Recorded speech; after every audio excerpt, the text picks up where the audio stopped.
seated. We will hear argument this morning in Case 25-365, Trump versus Barbara. General Sauer. Mr. Chief Justice, and may it please the Court. The Citizenship Clause was adopted just after the Civil War to grant citizenship to the newly freed slaves and their children, whose allegiance to the United States had been established by generations of domicile here. It did not grant citizenship to the children of temporary visitors or illegal aliens who have no such allegiance. This conclusion reflects the original public meaning of the clause. When Congress used the term "not subject to any foreign power" in the Civil Rights Act of 1866, it rejected the British conception of allegiance. Senator Trumbull explained that subject to the jurisdiction thereof in the clause means not owing allegiance to anybody else. And in 1884, this court recognized that subject to the jurisdiction means owing direct and immediate allegiance. The clause thus does not extend citizenship to the children of temporary visa holders or illegal aliens. Unlike the newly freed slaves, those visitors lack direct and immediate allegiance to the United States. For aliens, lawful domicile is the status that creates the requisite allegiance, and the text of the clause presupposes domicile. For decades following the clause's adoption, commentators recognized that the children of temporary visitors are not citizens, and illegal aliens lack the legal capacity to establish domicile here. Unrestricted birthright citizenship contradicts the practice of the overwhelming majority of modern nations. It demeans the priceless and profound gift of American citizenship. It operates as a powerful pull factor for illegal immigration and rewards illegal aliens who not only violate the immigration laws, but also jump in front of those who follow the rules. It has spawned a sprawling industry of birth tourism, as uncounted thousands of foreigners from potentially hostile nations have flocked to give birth in the United States in recent decades, creating a whole generation of American citizens abroad with no meaningful ties to the United States. I welcome the Court's questions. General Sauer, before we get into the broader national issues, would you start with Dred Scott? Dred Scott was a case about state citizenship. It was a diversity case. And of course, we know what Chief Justice Taney did with that. How does the Citizenship Clause responds specifically to Dred Scott and answers or changes or corrects its answer as to citizenship? The other point is the Citizenship Clause refers not just to national citizenship, but also to state citizenship. Are we to have two different definitions for those? It's one word, citizens of the United States and citizens of the state wherein they reside. So as you begin, I'd like you to go back at the beginning and be more specific about the answer, and I want you to explain whether or not those two definitions are the same or related, and what state citizenship is based on. Thank you, Justice Thomas. I'll maybe start by addressing Dred Scott. As you alluded to the fact, Dred Scott, imposed one of the worst injustices in the history of this court, and it led to the outbreak of the Civil War. It's very clear, and this court in all of its early cases interpreting the 14th Amendment said, the one pervading purpose, the main object of the Citizenship Clause is to overrule Dred Scott and establish the citizenship of the freed slaves. And if you look at the debates in the congressional record and discussion surrounding the adoption of the Citizenship Clause, what you see is a very clear understanding that the newly freed slaves and their children have a relationship of domicile. They do not have a relationship to any foreign power. For example, there's a comment where he says, look, people have been here for 5 generations and clearly have no relationships to any foreign African potentate, or have a relationship of allegiance to the United States. And that reinforces our point that allegiance is what the word jurisdiction means. It doesn't mean regulatory jurisdiction or sort of being merely subject to the laws. They're talking and they're thinking about it in those debates about allegiance. Now, as to your second question, if you look at the text of the clause, we believe it says, born in the United States, born or naturalized in the United States and subject to the jurisdiction thereof, are citizens of the United States and the states of which they reside. So there's a constitutional guarantee that applies to both federal or national and state citizenship. And the key point we make there is that that word reside, if you look at, for example, section 1473 of Justice Story's commentaries, was understood to mean domicile.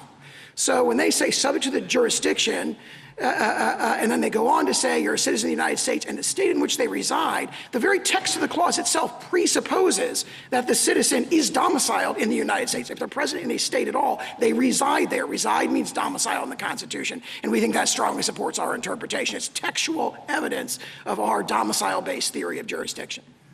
Well, starting with that theory, you obviously put a lot of weight on subject to the jurisdiction thereof. But the examples you give to support that strike me as very quirky. You know, children of ambassadors, children of enemies during a hostile invasion, children on warships. And then you expand it to the whole class of illegal aliens are here in the country.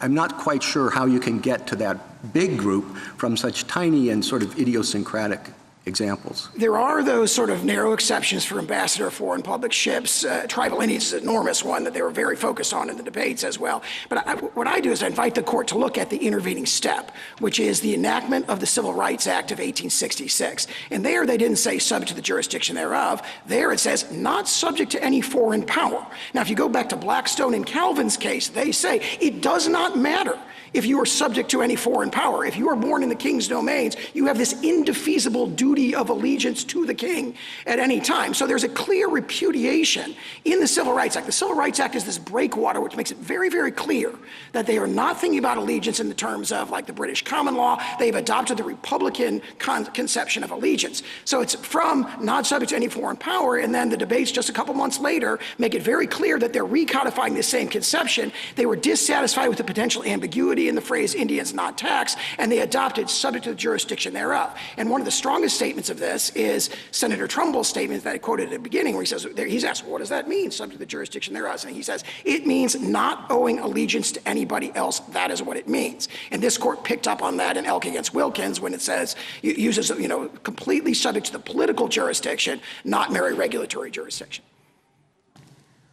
What do you do with Wong Kim Ark's quote of Daniel Webster, who said, independently of a residence, with intention to continue such residence, independently of any domiciliation, independently of the taking of any oath of allegiance or renouncing any former allegiance, it is well known that by the public law, a non-citizen, while he is here in the United States, owes obedience to this country's laws. Now, the examples that Wong Ark Kim used as exceptions are situations in which there was not temporary allegiance to the United States. The children of foreign diplomats whose only allegiance was to their foreign country, and or occupied territory residents, including those citizens in Maine who had been occupied by the British forces.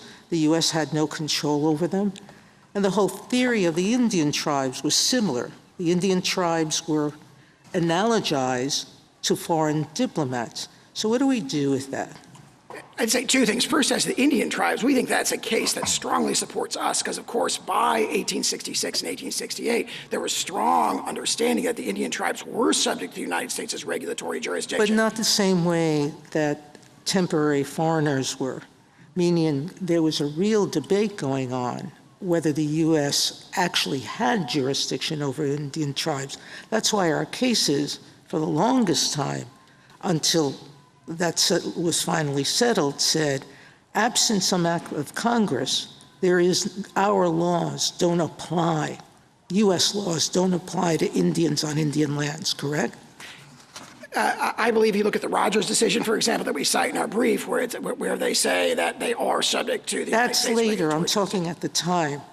Yes, at the time. So as to 1817. So what do you do during the debates of the 1866 Civil Rights Act and of the 14th Amendment with the entire discussion of the people who opposed the amendment, who kept saying we can't pass it because we're making citizens of gypsies who have no allegiance to anybody, and we're going to make citizens of Chinese people who can't be citizens because we're not going to permit them to be citizens.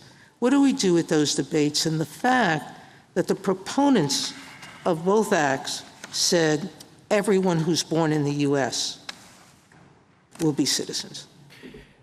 First, as to that particular exchange, page 2890 of the congressional record from 1866, Senator Cowan gives this virulently racist statement where he says that. And what does he say right at the beginning of that sort of offensive speech? He says, we can't have children of gypsies, children of Chinese immigrants. We can't have them become citizens. And he says, quote, have they any more rights than a sojourner in the United States? So he's trying to persuade the Republicans to his view by appealing to a common understanding that sojourners do not have children who become citizens. So there's powerful evidence there that everybody understood this to, not sweep in the temporary sojourner. And that's why you see for 40, 50 years, you see every commentator who addresses the specific question of temporary presence saying it's not covered by the clause, including for decades after Wong Kim Ark. General, can I take you back to the Chief Justice's question about the specific exceptions to birthright citizenship that everybody seems to agree were recognized under the common law?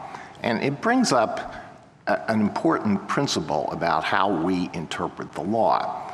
When particular problems pop up, lawmakers may enact a general rule. When they do that, is the application of that general rule limited only to the situations that they had in mind when they adopted the general rule? Or do we say they adopted a general rule, they meant for that to apply to later applications that might come up? Justice Scalia had an example that dealt with this situation. He imagined an old theft statute that was enacted well before anybody conceived of a microwave oven, and then afterwards someone is charged with the crime of stealing a microwave oven, and this fellow says, well, I can't be convicted under this because the microwave oven didn't exist at that time. And he dismissed that. There's a general rule there, and you apply it to future applications. And what we're dealing with here is something that was basically unknown at the time when the 14th Amendment was adopted, which is illegal immigration. So how do we deal with that situation when we have a general rule? Yeah, I strongly agree with the way that you framed it, that there is a general principle, that's a broad principle that's adopted in the phrase subject to the jurisdiction thereof. And we submit that our theory of allegiance and domicile-based allegiance is what explains those specific exceptions that everybody was aware of, but it is broad enough to sweep in future situations. And as you pointed out, illegal immigration did not exist then. Now, the problem of temporary visitors did exist. And it's very interesting that as you look at pages 26 and 28 of our brief, commentators going from 1881 until 1922 are uniformly saying the children of temporary visitors are not included. Now that logic, we say, it naturally extends. It's really an a fortiori case. If you have someone who enters illegally by the 1880s, there are restrictions on immigration. If you've entered illegally, it's kind of a well-established principle of law going back to the Code of Justinian that says you're not allowed to be there. You don't have the legal capacity to create domicile there. But I think, General Sauer, that what you just said suggests that you can't be arguing in the way Justice Alito suggests, because most of your brief is not about illegal aliens. Most of your brief is about people who are just temporarily in the country, where there was quite clearly an experience of, an understanding of, that there were going to be temporary inhabitants. And your whole theory of the case is built on that group. You don't get to talking about undocumented persons until quite later and at much lesser, I think it's like 10 pages to 3 pages or something like that. So you can't really be going with Justice Alito's theory. You must be saying that there is a principle that developed, that was there at the time of the 14th Amendment. Isn't that right?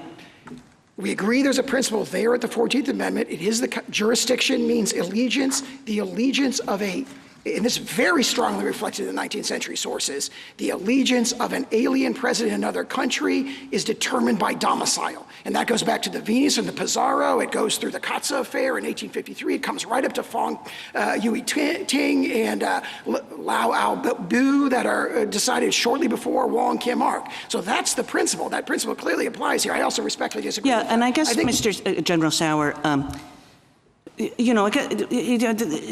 does this principle come from? Allegiance, domicile. Allegiance, I think you point to a Lincoln funeral speech as your primary example of where this principle comes from.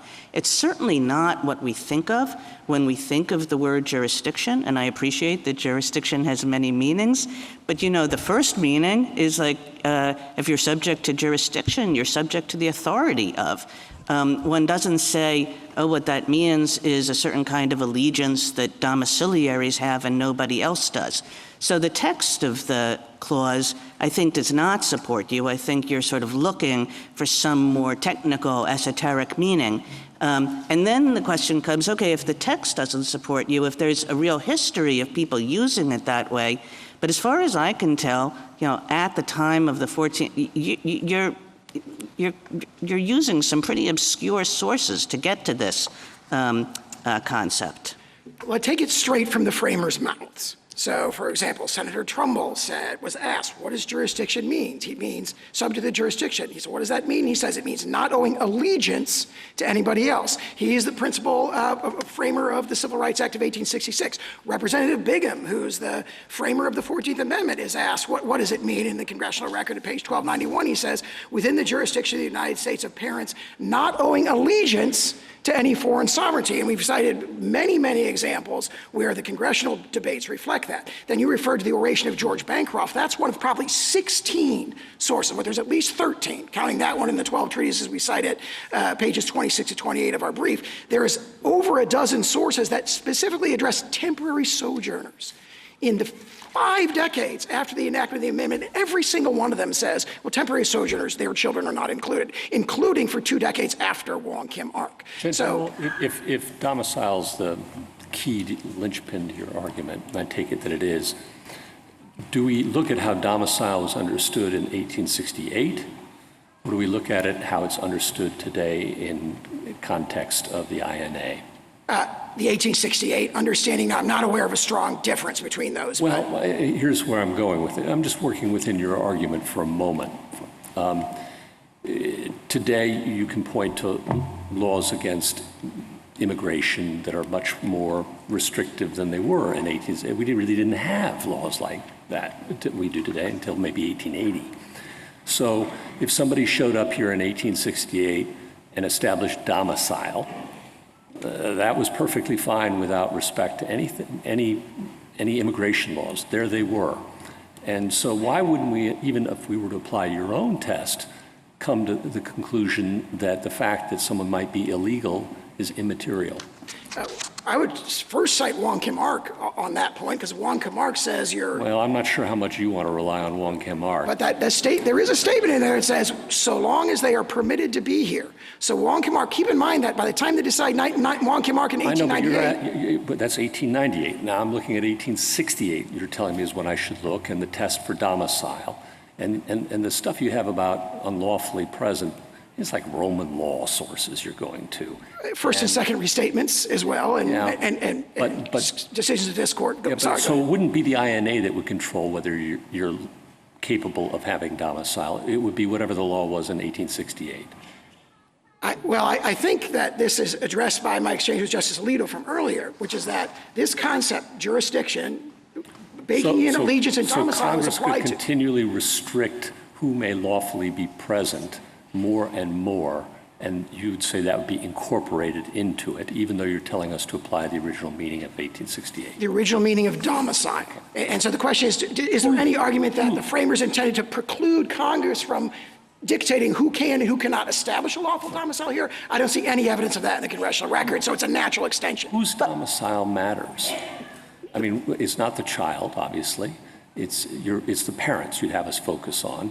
And, what if, is it the husband? Is it the wife? What if they're unmarried? Whose domicile? Well, in the executive order, it draws a distinction between the mother and the father. It's really the mother's domicile. I think that would matter. Well, but 1868 matters, you're telling us. So what was the answer? The 1868 sources talk about parental. I'm not aware of them drawing a distinction between mother or father, but they say the domicile of the child follows the domicile of the parents. And how are we going to determine domicile? I mean, would we use contemporary sources on what qualifies as domicile in a state, or do we look in 1868 And do we have to do this for every single person? And again, I don't see a strong distinction between those because, of course, domicile is a high-level concept, has been pretty consistent over centuries, which is lawful presence with the intent to remain permanently. That domicile, when you come to a new nation, you say, I'm here to stay, you become part of their political community, and you become akin to a citizen. And that's reflected very strongly in the case I cited before. And just to circle back to Justice Kagan's point, it's striking that in none of the debates do we have parents discussed. We have the child's citizenship and the focus of clauses on the child, not on the parents. And you don't see domicile mentioned in the debates. The absence is striking. I think the 19th century sources would say a newborn child lacks the capacity to form a domicile, so they're imputed the domicile of their parents. So I don't think they would have seen a distinction between children and parents. And I point out that their position, like ours, is forced to look at the domicile of the parents because if you look at the exceptions that they accept, like I'm talking about tribal Indians and so forth. I'm talking about in the debates over the 14th Amendment and the Civil Rights Act. It's striking that these concepts aren't discussed in them. I think domicile is discussed. I mean, it's brought up in many. Allegiance, jurisdiction, complete jurisdiction. Well, I mean, here's just a few examples. Page 1679 of the Congressional Record, President Johnson vetoes the first version of the Civil Rights Act, and he says, I can't sign this because it would extend citizenship to the children of, quote, all domiciled aliens and foreigners, even if not naturalized. And you have all the other sources we cited that say, this is a deeply rooted 19th century understanding. It's reflected in the Venus. It's reflected in the Pizarro in 1814 and 1817. It carries through the 19th century, and this court is talking about it in 1892 and 1893 when it's discussing the Chinese Exclusion Acts. Domicile is the key concept that creates allegiance. That's General, you said in your reply brief that the children of slaves who were brought here unlawfully, in defiance of laws forbidding the slave trade, would in fact be citizens. And we can imagine that their parents were not only brought here in violation of United States law, but were here against their will, and so maybe felt allegiance to the countries where they were from. And you say that the purpose of the 14th Amendment was to put all slaves on equal footing, newly freed slaves on equal footing, and so they would be citizens. But that's not textual. So how do you get there? You say it in just a few sentences, so can you elaborate? Sure. If you look at I think if you look at the 19th century sources, what you see is that even though their entry may have been unlawful, 19th century antebellum law never treated their presence as unlawful. In fact, quite the opposite. One of the amici, in fact, points to like a Mississippi statute, which probably is replicated throughout the South before the Civil War, that says slaves in Mississippi have an indefeasible domicile in Mississippi. In other words, even if they run away, if they get away, Mississippi says, nope, you still live here. Right? And so it would be astonishing, in other words, for the opponents of the 14th Amendment to say, these people were not domiciled and therefore it goes the other way, because actually U.S. law, even if they were brought in illegally and through an illegal slave trade, once they were there by their intent is to return as soon as they can, let's say. So they're here, they're resident, and maybe under your theory, which says, lawfulness for a different purpose, but they're here, they're resident, let's take your assumption that they're not here unlawfully. But let's say they don't have an intent to stay. They want to escape and go back the second they can. Are they domiciled? Under the 19th century law, I think this is the flip side of the hypothetical that we were talking about earlier. Under 19th century law, they are treated as domiciled in the United States, so it'd be astonishing. And the debates in the congressional floor talk about not this specific case, but to say, look, slaves who have been forced to come here and have been here are lawfully domiciled here. They don't use the ways domiciled like they use allegiance. They say they don't have allegiance to, once they've been forced to come here, they don't have allegiance to any foreign or African potentate, and therefore General, that goes How would that apply to the children of illegally trafficked people today? Would the same reasoning apply? It would turn on whether the parents are lawfully domiciled in the United States. So if they're brought in illegally, but then they choose to remain and they want to remain and they're domiciled, you would say that their lawful presence is not dictated by whether they were brought here lawfully or not. And that's different from someone who, say, crosses the border unlawfully. Yeah, I think it would turn on whether their presence is lawful. General, in other words, obviously there may be many other important things that could be done to assist people like that. The question is, if they give birth to someone in the United States, that person naturally a citizen, that would turn, based on the original public meaning of the clause, on the lawfulness of their presence. Are they domiciled? General, can I ask you a question? To follow up on what Justice Gorsuch was exploring with you with respect to domicile. Did I understand you to say that domicile is going to be eventually or is controlled by Congress? Who is domiciled? I'm struggling to figure out who is domiciled in your argument. The domiciliaries are people who are lawfully present and have an intent to remain permanently. So that's a kind of black letter, understanding of domicile. Now, Congress can dictate that certain classes of people, legal entrants and so forth, cannot lawfully lack the legal capacity to form a legally binding domicile. But if that's so, then doesn't it make the domicile for the purpose of the 14th Amendment turn then ultimately on Congress's will in a way that the framers did not intend? I mean, my understanding was the framers put this citizenship clause into the Constitution to prevent future Congresses from being able to affect citizenship in this way. Sure. Very briefly, no, I don't think so, because it is up to the alien whether or not they want to be domiciled here. Now, there may be collateral I thought you just said Congress can make determinations as to who counts as being domiciled here. So if that's true, then it ultimately would impact, in your theory, whether or not this person can claim that they have citizenship for 14th Amendment purposes based on Congress's determination. And I just thought that's what the 14th Amendment was trying to get away from. If I may. Yes, please. Very briefly, I just point you to the discussion in Professor Werman's amicus brief where he talks about this is not a new problem. Going back even to the British common law, there's a situation of people who lack a safe conduct and are passing through the king's domains without permission. And he says the best reading of the common law is they are not under the protection of the king and they're not covered by the rule of birthright citizenship. Thank you, counsel. You mentioned in your briefing and also this morning the problem of birth tourism. Do you have any information about how common that is or how significant a problem it is? It's a great question. No one knows for sure. There's a March 9th letter from a number of members of Congress to DHS saying, do we have any information about this? The media reports indicate estimates could be over a million or 1.5 million from the People's Republic of China alone. The congressional report that we cite in our brief talks about certain hotspots like Russian elites coming to Miami through these birth tourism companies. And I mean, here's the fact about it that I think is striking. Media reported as early as 2015 that based on Chinese media reports, there are 500 birth tourism companies in the People's Republic of China whose business is to bring people here to give birth and return to that nation. Having said all that, you do agree that that has no impact on the legal analysis before us?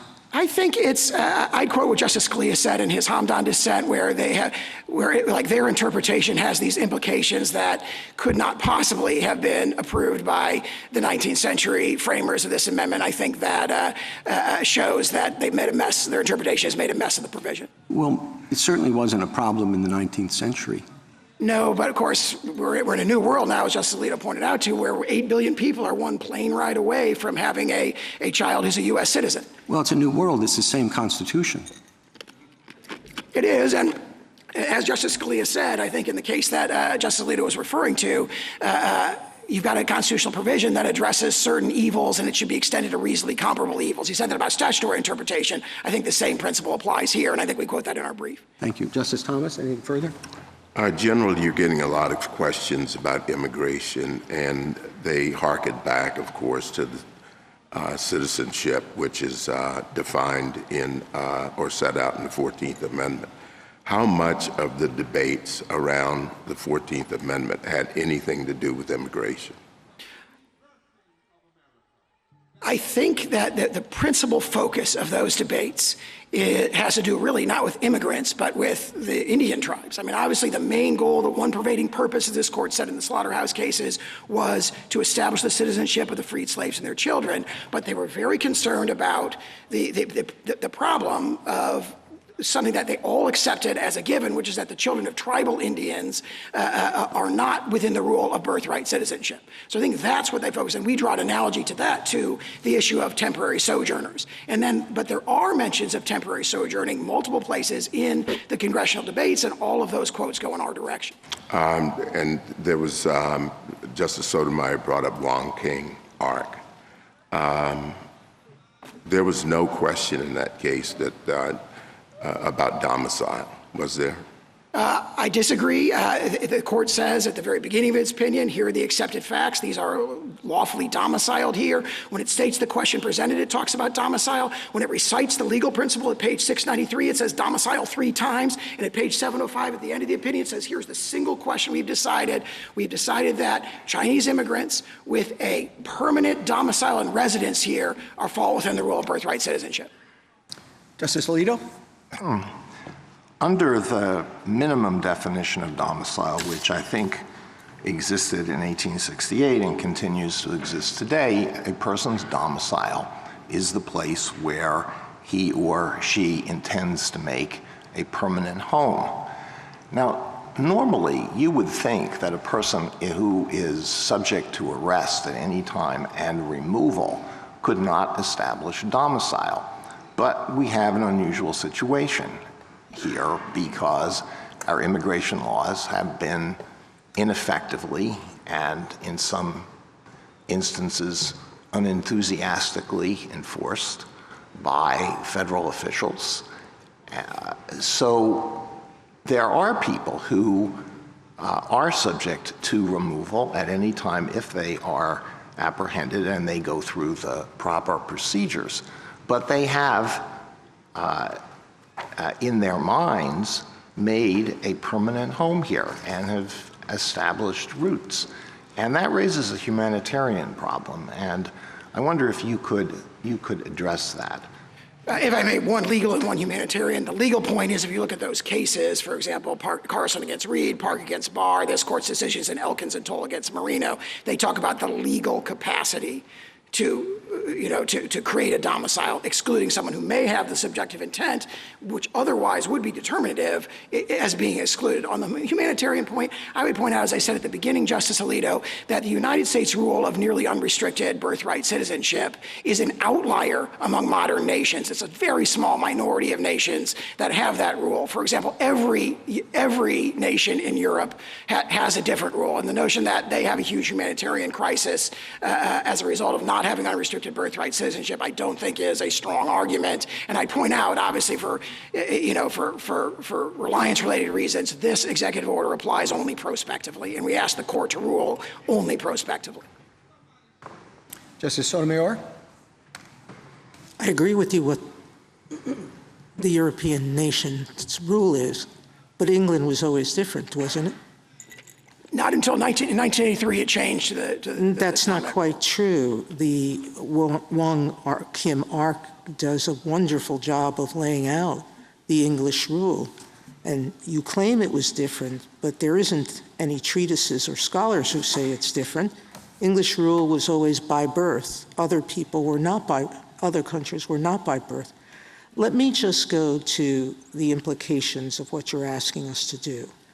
You are asking us to overrule Wong Kim Ark? Well, Wong Kim Ark's parents were domiciled in the U.S., but they owed loyalty to China. They eventually returned to China. So they didn't have a primary allegiance to the United States. So you're not asking that. Are you asking us to overrule, then, our cases, one of which said that a child of illegal aliens was a citizen? You're asking us to overrule that. No, first of all, we're not asking you to overrule Wong Kim Ark. We agree with the holding of Wong Kim Ark and much of the reasoning. And then as to those later cases starting in 1966, where the court makes sort of, unreasoned references to this issue. Wait a minute, Him Top You Loose. The respondent unlawfully overstayed her visa and gave birth to a child here. The court, Harlan II, wrote, the child is, of course, an American citizen. That person wasn't domiciled here lawfully.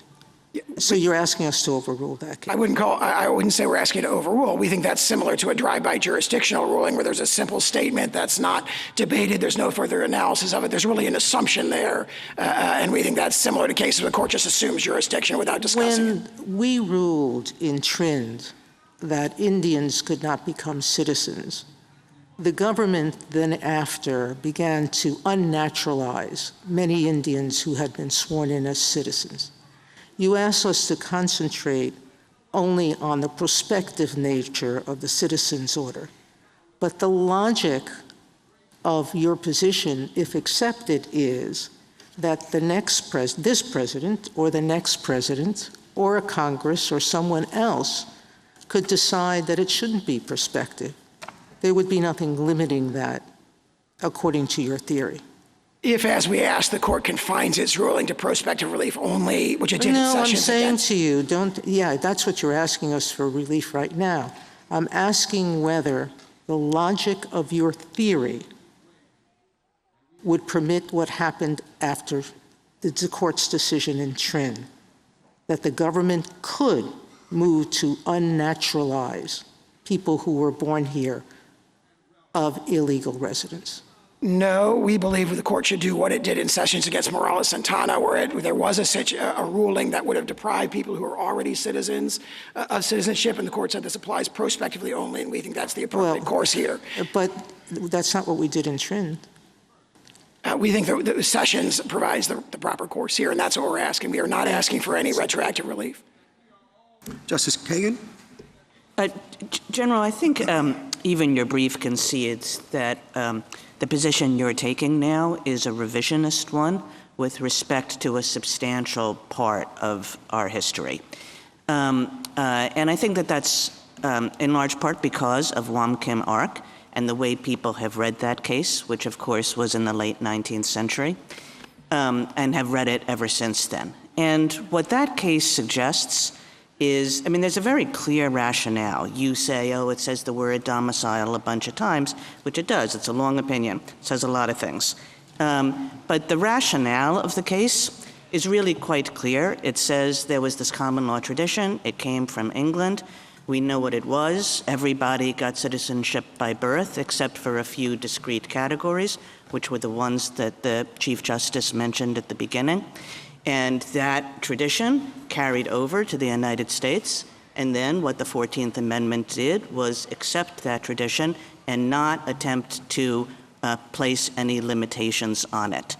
And so that was the clear rationale, a clear rationale that is diametrically different from your rationale.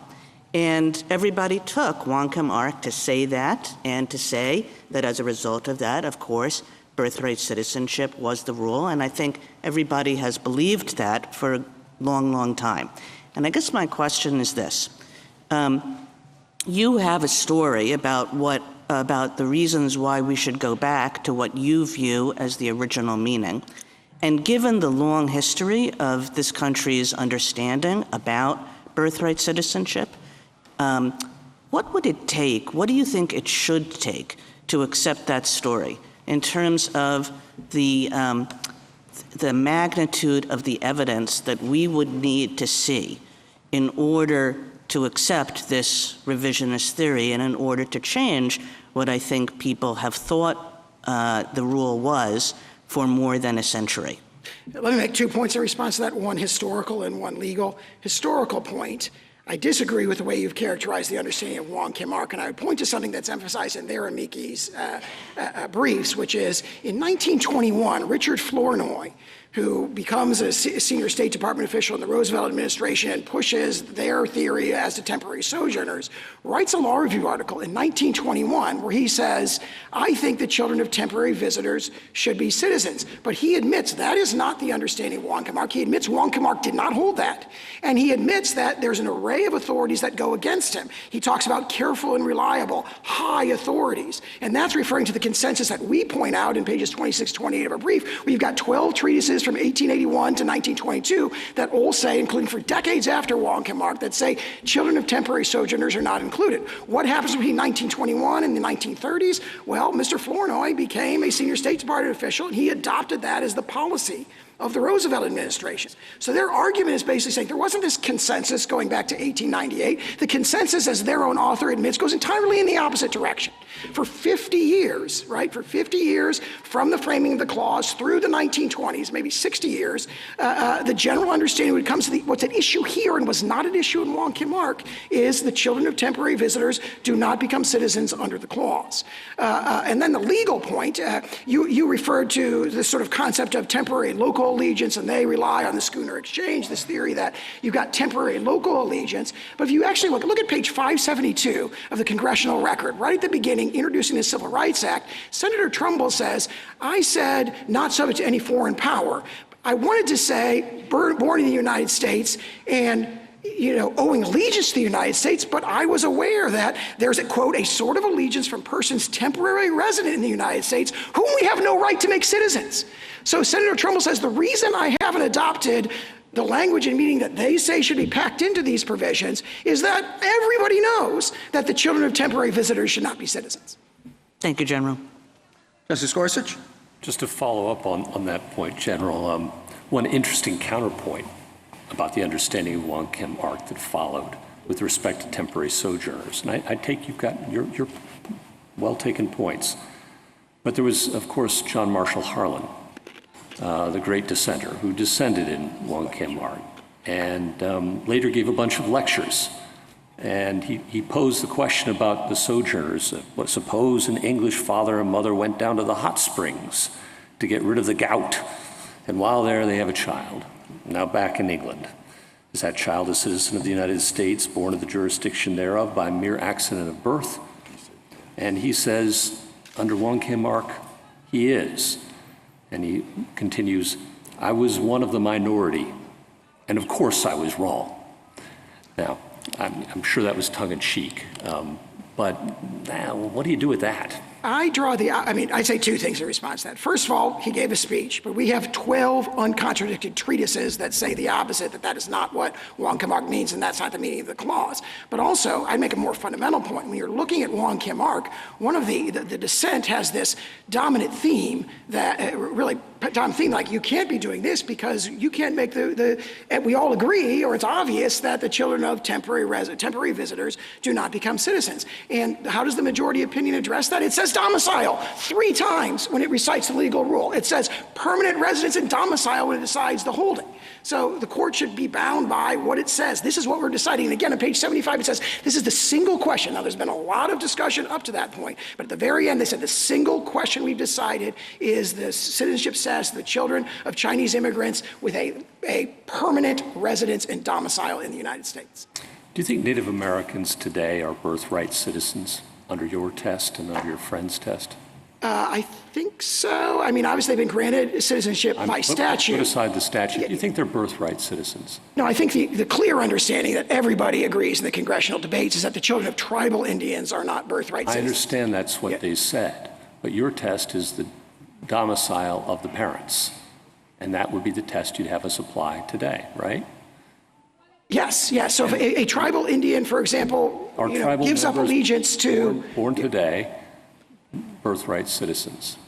I think so on our test, yeah. If they're lawfully domiciled here. Okay. I'm not sure. I have to think that through, but that's my reaction. I'll take the yes. That's all right. And then I just want to ask you quickly about the INA, adopted in 1940 and 1952. It uses the same term as the Citizenship Clause, and one might have a pretty good argument. I'm sure you got some arguments along just these lines that it should be understood to mean whatever it meant in 1868. But there was a lot of water over the dam between those two things. And as your brief points out, by the Roosevelt administration, there's a pretty strong jus soli move.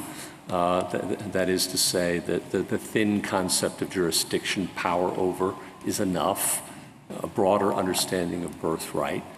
Would there be an argument for reading that statute under its original plain meaning at the time, 1940, 1952, to perhaps have a different meaning than the Constitution? We don't think that's the best interpretation. I'll give two reasons. One is it would be very surprising if a statute that says exactly the constitutional phrase subject to the jurisdiction thereof were interpreted to mean something totally different or to ossify a then current misunderstanding of the clause. We think that the best analogy here is probably state long-arm statutes. Take a sort of non-controversial example. State long-arm statutes routinely say we're going to exercise personal jurisdiction to the extent of due process. It takes the constitutional standard and it puts it in the statute, and nobody thinks that those ossify, are limited to the precedent, this court's precedents at the time they are enacted. Everyone thinks that phrase, due process, incorporates, the developing law of due process and minimum context and so forth, including from this court. So we think that's the best analogy when you're looking at the constitutional phrase itself and you take it out of a freighted context. The natural interpretation is to say this reflects the objective meaning of the Constitution, and the objective meaning of the Constitution is its original public meaning in 1866 and 1868. Do you see any notable counterpoints to that argument? I'm sure there are arguments on the other side. We addressed them in their brief. So you're really, at the end of the day, then, this is a straight-up constitutional ruling you want from this court, win, lose, or draw? Yeah, we think that the statute and the Constitution means the same thing. If the court disagrees, obviously we prefer an adverse ruling if the court's going to do that on a statutory basis than a constitutional basis. But you just disavowed that in your responses to me by saying that that's not an available option, is the way I understood it. Yes, the court would have to disagree with our statutory position, which is that it means the same thing as the Constitution. But if the court were to do that, then the natural course would probably be to rule on statutory grounds alone. Now, we think they mean the same thing, and we've got arguments for that, including, I think, the analogy I just referenced. Thank you. Justice Kavanaugh? General, how should we think about the text of the 14th Amendment, subject to the jurisdiction thereof, as distinct from the different language of the Civil Rights Act of 1866, which refers, as you know, to persons not subject to any foreign power? Those texts are, on their face, different, and the history that Justice Kagan referred to might have developed quite a bit differently if the 14th Amendment's text had used the phrase that was in the Civil Rights Act. That's an excellent point, and this court has held in multiple cases, Hurt against Hodge and General Building Contractors, has recognized that they're intended and they did mean the same thing, and that's powerfully reinforced by the congressional debates, where really what they're discussing is they said they were dissatisfied with the language in the Civil Rights Act because the phrase Indians not taxed they thought was ambiguous. And so they switched to the affirmative statement as opposed to the negative statement. The affirmative statement is subject to the jurisdiction thereof, but there's express statements in the congressional record essentially that we're doing the same thing, and that is what this court's case law has reflected. Why didn't they say the same thing?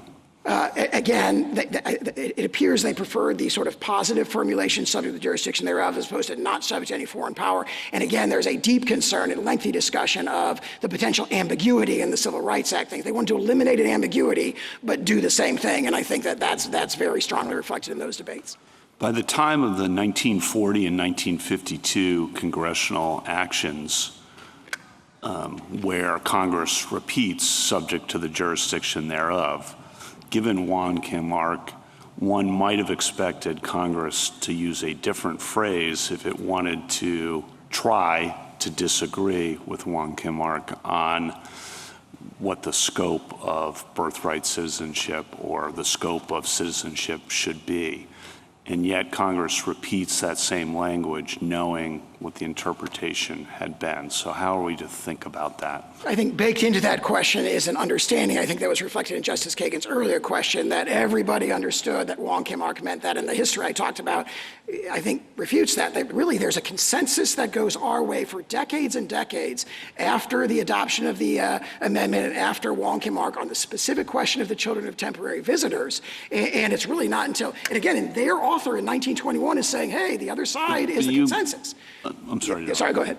But there's executive branch interpretations and others. And if you're in Congress in 1940 and 1952 and you want to limit the scope of Juan Kim Ark or to eliminate ambiguity, why do you repeat the same language rather than choosing something different? For example, you could use the language from the Civil Rights Act of 1866 or some similar formulation if your idea in 1940 and 1952 was to not have ambiguity or not have an overly broad scope. I think if you look at the structure of that statute, where it's 1401A, and then B through H. A, and it says these are the people who are entitled to birthright citizenship. A is the constitutional standard, and then B through H are all the categories that Congress has superadded to that. I think the natural inference is that Congress is codifying, which it was consciously doing in 1941, pulling all the naturalization rules and immigration rules together into one statute and said,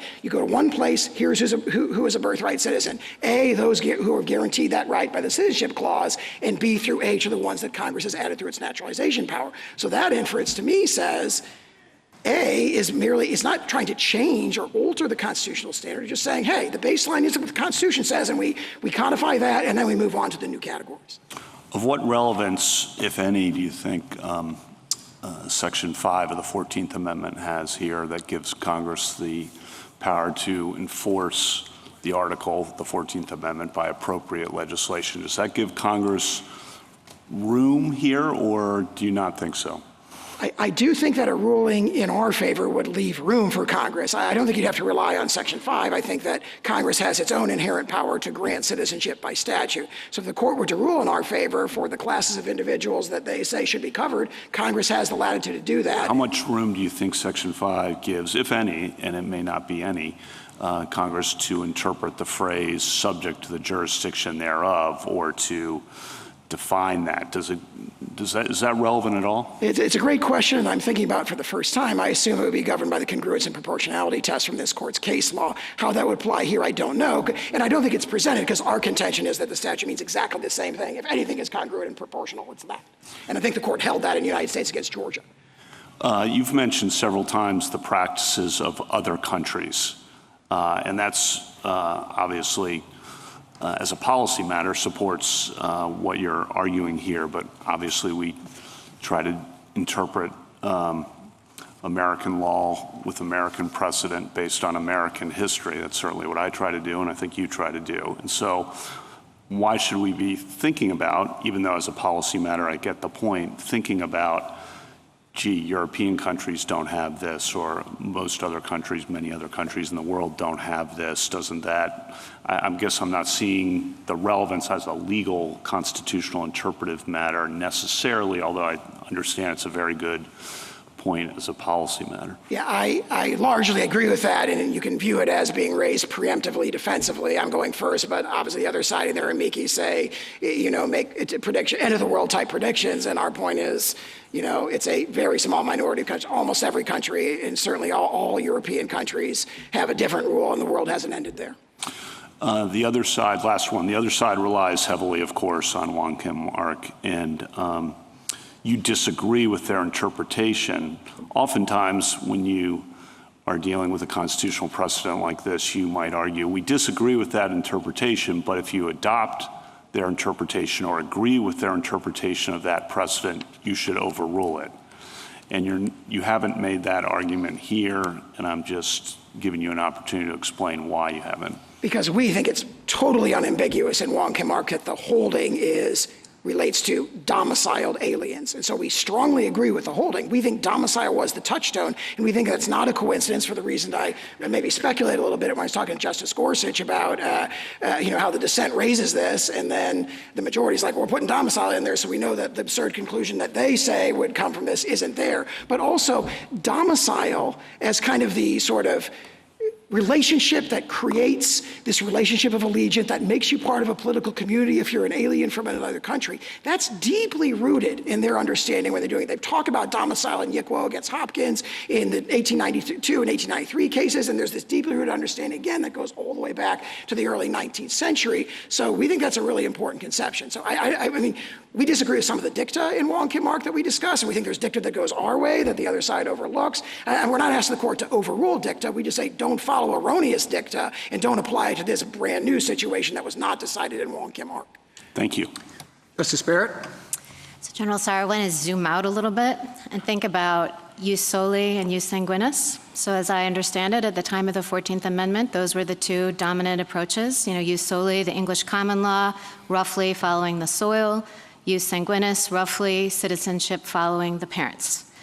Now, jus soli was very generous on the soil, the English common law, and so it extended citizenship to those born there who may not have been born of parent citizens. But jus sanguinis, if parents who are citizens and had a child abroad, then that child's citizenship followed the parents. So one thing that's puzzling me about your argument when I think about the ratification of the 14th Amendment, in many ways it would have made sense for them, and you acknowledge the jus sanguinis in citing Vattel. It would have made sense in some ways for them to say, okay, we're going to follow, if they wanted to accomplish what you're saying they wanted to accomplish. You could say, well, we're going to follow jus sanguinis because we're going to make it all ride on parentage. But instead, the 14th Amendment, we're talking about subject to the jurisdiction thereof, but it also says born in the United States. So you have the jus soli kind of point there, but you're saying it narrowed that point by tying it to the citizenship of the parents, at least as to soil.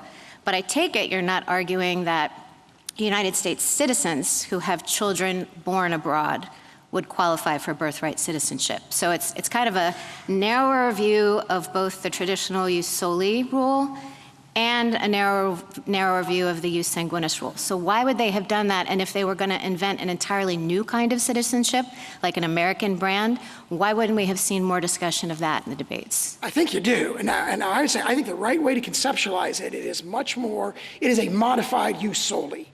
Because even the British sources don't just say you're born here, you're a citizen. They say you're born here and you have to be under the protection of the sovereign. You have to have a relationship of allegiance. Allegiance is the word in Calvin's case. But they don't focus on the parents. It's the child. And your approach focuses on the parents' allegiance. Yeah, I'm not sure that that's true of the 19th century sources. It seems a little ambiguous, and I'm going to ask your friend on the other side that question. Let me point out then that there are two criteria. One is birth on the soil, and the other is legiance or allegiance. What we have is birth on the soil remains the same, right? And so they are, and that's why so much of Wong Kim Ark is actually we agree with, because they are adopting a modified British rule. They are not going the French rule, that Vattel talks about, where it's like who's the citizen. That had to be done by statute, as you pointed out, which it was in 1401. But what they've got is they say birth in the United States and subject to the jurisdiction thereof. That is talked about as allegiance, allegiance, allegiance in the congressional debates, but they were clearly not incorporating the British feudal monarchical conception of allegiance where it's indefeasible. Going back to the early 1700s, our nation had repudiated the notion that citizenship is indefeasible. The expatriation statutes from the late 1700s reflect that.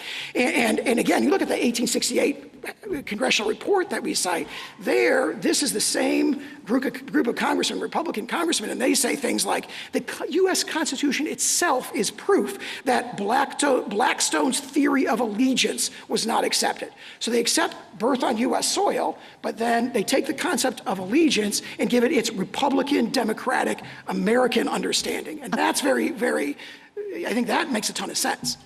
Okay, and let's talk about its applications. So, there are some, I can imagine it being messy in some applications. So what would you do with what the common law called foundlings?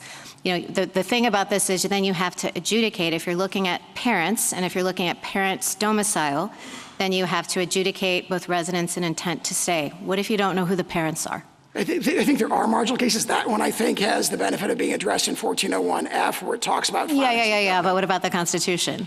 Under the Constitution, it's domicile is a constitutional standard in all kinds of other situations. Well, and it's hard. Diversity, jurisdiction, personal jurisdiction, sorry. Well, yeah, and personal jurisdiction, 1332, diversity jurisdiction. And the thing is, it has to be litigated because it turns on intent. And the virtue of both jus soli and jus sanguinis, whichever one you pick, it's a bright line rule. How would it work? How would you adjudicate these cases? You're not going to know at the time of birth for some people whether they have the intent to stay or not, including U.S. citizens, by the way. What if you have someone who is living in Norway with their husband and family, but is still a U.S. citizen, comes home and has her child here and goes back? How do we know whether the child is a U.S. citizen because the parent didn't have an intent to stay? I'd say make 2 points, one practical, one legal. The practical point is under the terms of this executive order, you don't have to because the executive order turns on objectively verifiable things, which is immigration status. Are you lawfully present but temporarily present, or do you have an illegal status? So those kind of taking evidence, so to speak, under subjective intent wouldn't be done. And as to the constitutional point, obviously domicile is baked into a lot of constitutional and legal concepts, and there may be situations situations where facts are determined, but if you look at the guidance that all the agencies did after this court in Costa said the agency could go forward and issue guidance, the guidance provides, I think, very, very clear, objective, verifiable approaches to doing this. And so as a practical matter, I don't think it's presented by this executive order. Thank you, General. Justice Jackson? Good morning, General. So I guess I am looking at your position in this case, and it boils down to requiring us to do at least these two things. One is believe that the framers were not importing the common law rule and understanding of birthright citizenship. And the second is to believe that what they were doing was departing from that common law rule in the way that you suggest. That is, they were seeking to have this turn on domicile. I think you have a number of hurdles to accomplish those two things. One of which, I think, is that when we look at this court's case law, and no one, I think, has mentioned Schooner's Exchange, but it appears that that was an 1812 case in which it seems as though the court had already accepted at the time of the ratification of the 14th Amendment that the allegiance that you were talking about was the English common law rule. That, in other words, allegiance meant that you are covered by the laws of the jurisdiction, that you can rely on that jurisdiction's protection. That's what allegiance meant. Now, you're saying today, no, allegiance meant something about loyalty or that kind of idea. But if the Supreme Court had, prior to the 14th Amendment, established that allegiance meant the common law definition, I think your first hurdle is to help us understand why we would believe that when the 14th Amendment was ratified, the framers weren't just incorporating what we had previously said it meant.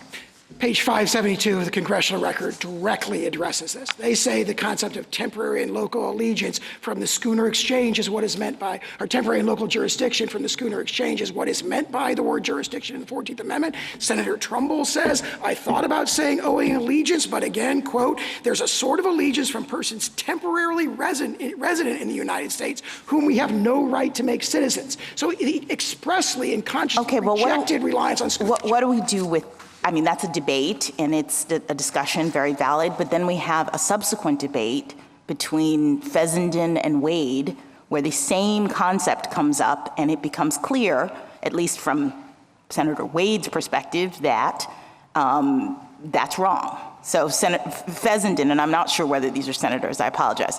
Fessenden says, suppose a person is born here of parents from abroad temporarily in this country. Wade responds, the senator says a person may be born here and not be a citizen. I know that is so in one instance, in the case of the children of foreign ministers who reside near the United States, et cetera, et cetera. So it appears as though in that exchange, at least Senator Wade believed that the English common law understanding of what it means to have allegiance, to be a temporary person on the soil, was what was being adopted. Yeah, that exchange strongly supports us. If you look at it in context, Senator Wade has introduced a version that says only birth on U.S. soil and doesn't have any allegiance or jurisdictional element to it. And so Senator Fessenden stands up and says, well, that can't be right because, obviously, what about the children of temporary visitors? It has this, it's another one of these statements that has this appeal to a background understanding that we all agree that the temporary visitors, their children do not become citizens. And then Senator Wade has to kind of backtrack and say, well, what are the children of ambassadors? And in the end, Congress does not adopt Senator Wade's proposal. So we think that to the extent you can draw an inference from that, the inference strongly supports us. All right, well, let me just ask you about why we wouldn't see in the 14th Amendment anything about parental allegiance. Several of my colleagues have talked about the fact that your view of this turns on what the status of the parents are, and not the child, as would the born in the United States view of it. Can you help us understand why we wouldn't expect to see a mention of parents in the text of this Amendment? I think it was well understood that, for example, children cannot, newborns cannot form domicile, so it follows every 19th century. That assumes domicile is in the test, and I'm asking you, how do we know that Congress did adopt the test that you say it adopted? When you're looking at 19th century conceptions of allegiance, the notion that the allegiance, again, we say domicile is instantiating the concept of allegiance for aliens as opposed to citizen. All of that, the 19th century understands the newborn's domicile, its allegiance follows the allegiance of the parents. And I point out that their theory relies on parental allegiance as well, because they recognize the exceptions for, hostile invading armies, for tribal Indians, for ambassadors. Again, the child's allegiance status, even on their view, turns on the status of the parent. What do we do with Professor Mueller's amicus brief and the historical record and the fact that even at times in this country where we understood that the parents were declared enemies of the United States, I'm talking about World War II and Japanese internment, babies born in that circumstance were given birthright citizenship. So it seems as though this concept of allegiance of the parents really wasn't driving birthright citizenship, at least at this period of our history. So are you saying this is wrong, or they shouldn't have gotten birthright citizenship? Well, if they were domiciled here, yes, they should have. If they were temporarily present, then no. But the executive practice, we can see from the 1930s. How does the temporary presence run with your concept of allegiance? I'm not sure I understand. So can you be clear? Are you saying that only people who are domiciled here, as you define it, can form the necessary loyalty to the United States? It's not allegiance is not a question of subjective loyalty. Okay. It is something you owe. It's a reciprocal relationship between the citizen, whether they want it or not, they have that allegiance. And I think it's powerfully— On the basis of what? Domicile. I mean, that's what it says in so many words in the Venus and the Pizarro. It says, look, if you're talking about an alien, if they're just temporarily passing through, no, they don't have allegiance. But if they've made it their permanent home, they become part of our political community, and they are analogous or akin to citizens. All right, just quickly, because I'm mindful of the time. What do you do with Juan Kim Ark's statement that birthright citizenship is applying, quote, independently of a residence with intention to continue such residence, independently of any domiciliation? I know that they use domicile, it's a fact in the case, but that's not a part of their holding. It's not what the reasoning turns on. Correct? I believe you're quoting from page 693 of that opinion. It goes on to say, not citizen terms on that, but the duty of obedience to our laws. It doesn't take the further step at that point and say, therefore, if you have temporary and local allegiance, you're a citizen. And immediately before that, you have that page 693 summary of the court's holding, where it says domicile, domicile. Juan Kim Ark incorporates a domicile requirement. That is the holding. It's definitely clearly expressed in the holding. All right, one final thing, perspective. You say perspective, we're supposed to do this. Don't worry about the people who are already here and who would not qualify under your rule. How does this work? Are you suggesting that when a baby is born, people have to have documents, present documents? Is this happening in the delivery room? How are we determining when or whether a newborn child is a citizen of the United States under your rule? And I think that's directly addressed in the SSA guidance that's cited in our brief. What SSA says is there's currently a system where, for example, Social Security numbers are generated based on the birth certificate. They say this can still be, for the vast majority of instances, completely transparent. You will still get a— No, not transparent. I'm just talking about the particulars, because now you say your rule turns on whether the person intended to stay in the United States. And I think Justice Barrett brought this up. So are we bringing pregnant women in for depositions? What are we doing to figure this out? No, as I pointed out earlier, the executive order turns on lawfulness of status. So if you give birth to a baby in the hospital right now, it gets the birth certificate in the system. There's a computer system. So there's no opportunity, there's apparently no opportunity then for the person to prove or to say that they actually intended to stay in the United States? Absolutely not. The opposite is true. Their opportunity to dispute if they think they were wrongly denied, which would only happen in a tiny minority of cases, is directly addressed in that guidance. After the fact. Yes. After their baby has been denied citizenship, then we can go through the process. Yes. And the way that, I'm summarizing because I'm not an expert in computers, but there's a computer program that currently automatically generates a Social Security number. SSA says, look, a Social Security number, non-citizens can have them if they have work authorization, so it doesn't prove citizenship. We'll give you a Social Security number, provided that the system automatically checks the immigration status of the parents, parents, which there are robust databases for, and then it appears no different to the vast majority of birthing parents. Thank you. Thank you, counsel.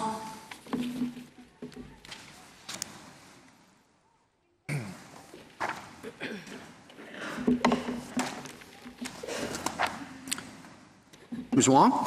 Mr. Chief Justice, and may it please the court, ask any American what our citizenship rule is, and they'll tell you, everyone born here is a citizen alike. That rule was enshrined in the 14th Amendment to put it out of the reach of any government official to destroy. When the government tried to strip Mr. Wong Kim Ark's citizenship on largely the same grounds they raised today, this court said no. 30 years after ratification, this court held that the 14th Amendment embodies the English common law rule. Virtually everyone born on U.S. soil is subject to its jurisdiction and is a citizen. It excludes only those cloaked with a fiction of extraterritoriality because they are subject to another sovereign's jurisdiction, even when they're in the United States. A closed set of exceptions to an otherwise universal rule. My friend has now clearly said that the government is not asking you to overrule Wong Kim Ark. That is a fatal concession, because Wong Kim Ark's controlling rule of decision precludes their parental domicile requirement. The dissent understood that, and the majority tells us 6 times in the opinion that domicile is irrelevant under common law. Lynch versus Clark was already the dominant American case on citizenship, and it held that the US-born daughter of temporary visitors from Ireland who took the baby back to Ireland with them, that daughter was a US citizen.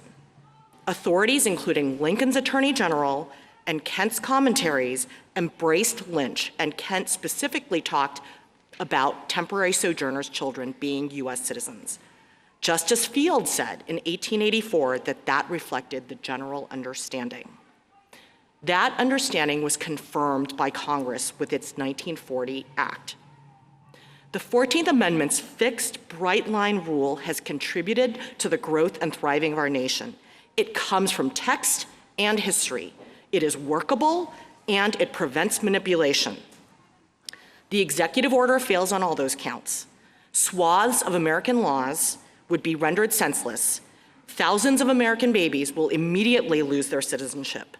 And if you credit the government's theory, the citizenship of millions of Americans, past, present, and future, could be called into question.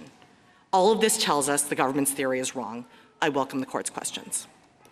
There are 5 exceptions to citizenship that you do accept. Yes, depending on how many you count, Justice Thomas, how you count them. What is the underlying rule of law that you use to connect these 5 exceptions? Sure. So as I just said, all of the exceptions involve situations where that US-born child is not subject to the jurisdiction of the United States because that extraterritoriality, that fiction of extraterritoriality, the interaction of another sovereign between the United States' jurisdiction and that person applies to the child as well as to the parent. Everyone else born in the United States is subject to the United States' jurisdiction. To answer Justice Barrett's question to my friend, that's what sets those exceptions apart from other US-born persons. We've heard a lot of talk about Wong Kim Ark, and you dismiss the use of the word domicile in it.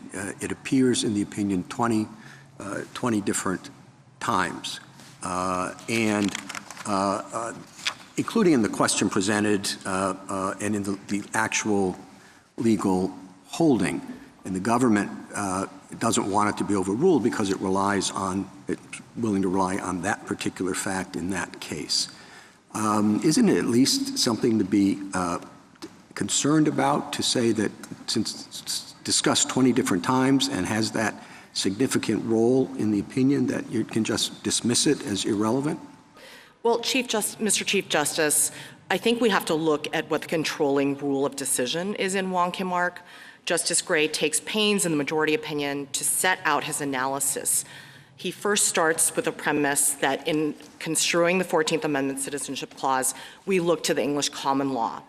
That was the rule that applied from the colonial era on, at least for the colonists and for European immigrants.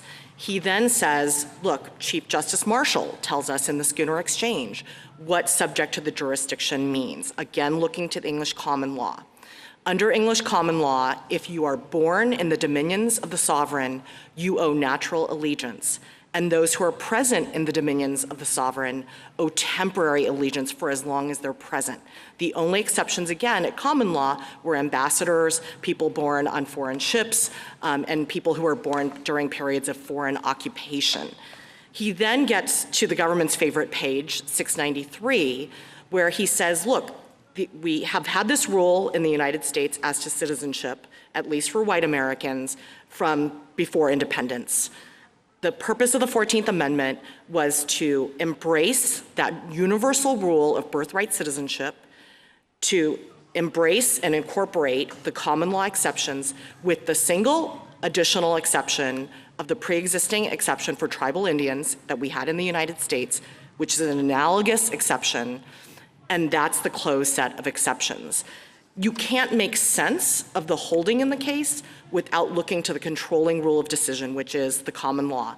And I think my friend agrees that under English common law, domicile was not relevant, and the children born to temporary visitors in the territory of the sovereign were always considered birthright citizens. Well, Ms. Wong, I mean, everything you say strikes me as, yeah, that's the way I read it too, but then what are those 20 domicile words doing there? Like, you can, take some of them and say, they were just summarizing the facts of the case, but not all of them.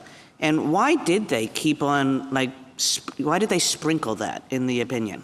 Well, I think, again, those were the stipulated facts in the case. And it's clear we have textual evidence in the majority opinion that they were simply saying this is an a fortiori application of that controlling rule that comes from the English common law.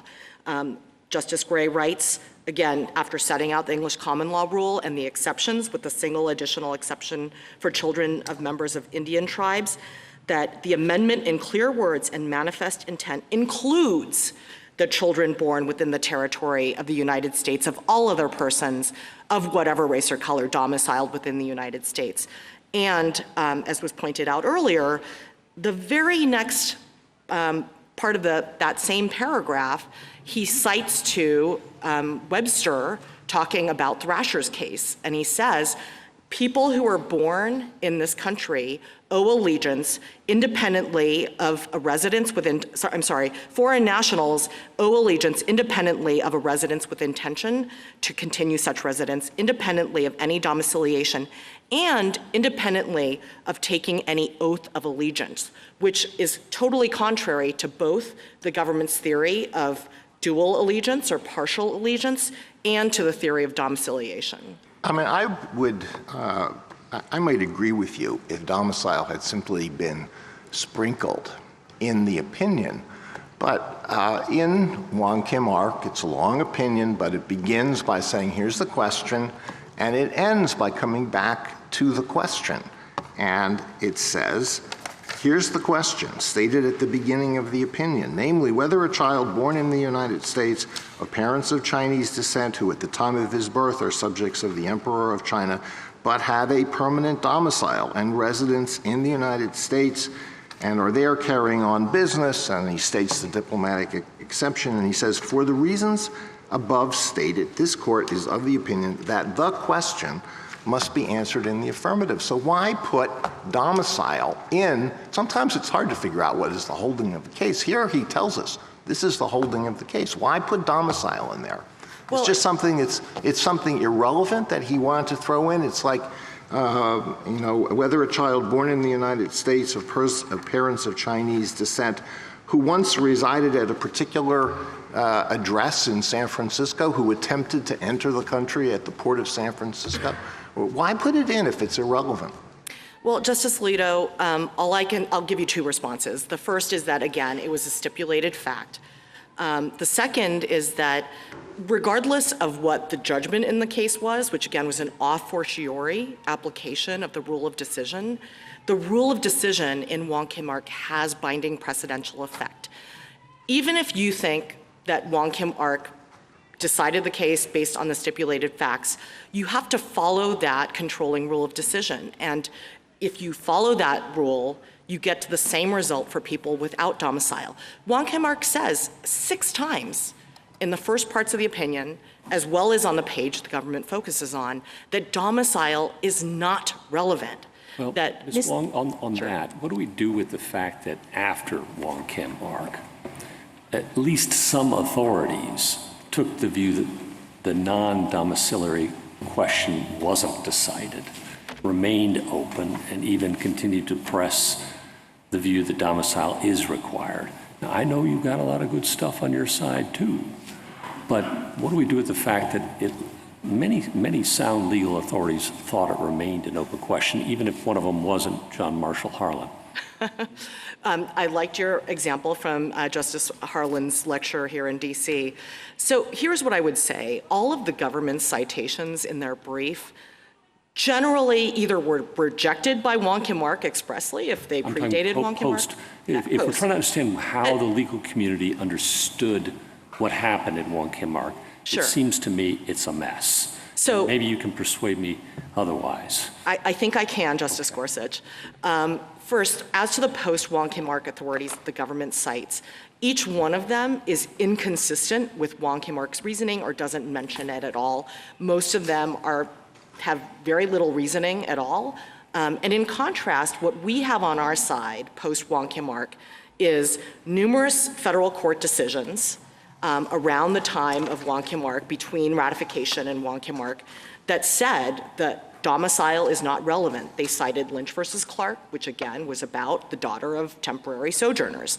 We have the 6th edition of Kent, which was cited in Wong Kim Ark, and of course was then cited after Wong Kim Ark was decided by many authorities, again discussing temporary sojourners. Anyone who wanted to know what the law of citizenship was under the 14th Amendment after Wong Kim Ark would go to the 6th edition of Kent, where he says in that footnote on page 38 that the rule was Lynch versus Clark and temporary sojourners' children are U.S. citizens. We have members of Congress speaking on the record on debates on immigration laws, where they were finally passing these immigration restrictions that Senator Cowan wanted. And they all stated either that Lynch was the rule, that Attorney General Bates had stated the rule, again citing Lynch, or Kent and stating the rule that everyone born in the U.S. is a citizen, and saying, look, children of Chinese immigrants, these immigrants who are unwelcome, these immigrants that Congress is now trying to bar from entering the United States, if their children born in the United States are citizens. We have in 1896, so a couple years before Wong Kim Ark, but in 1896, State Department regulation, which said the US-born children of foreign nationals are US citizens, accepting only the children of ambassadors. And then you have Marshall Woodworth, who is a US attorney who writes in a law review article that he's talking specifically about temporary sojourners' children, and he says, I don't think that's a good rule from a policy perspective, but that's the general rule. Ms. Wang, can I Yes. offer a possible explanation for why Justice Gray made a point of putting domicile in what he said was the holding of the case? And it is this.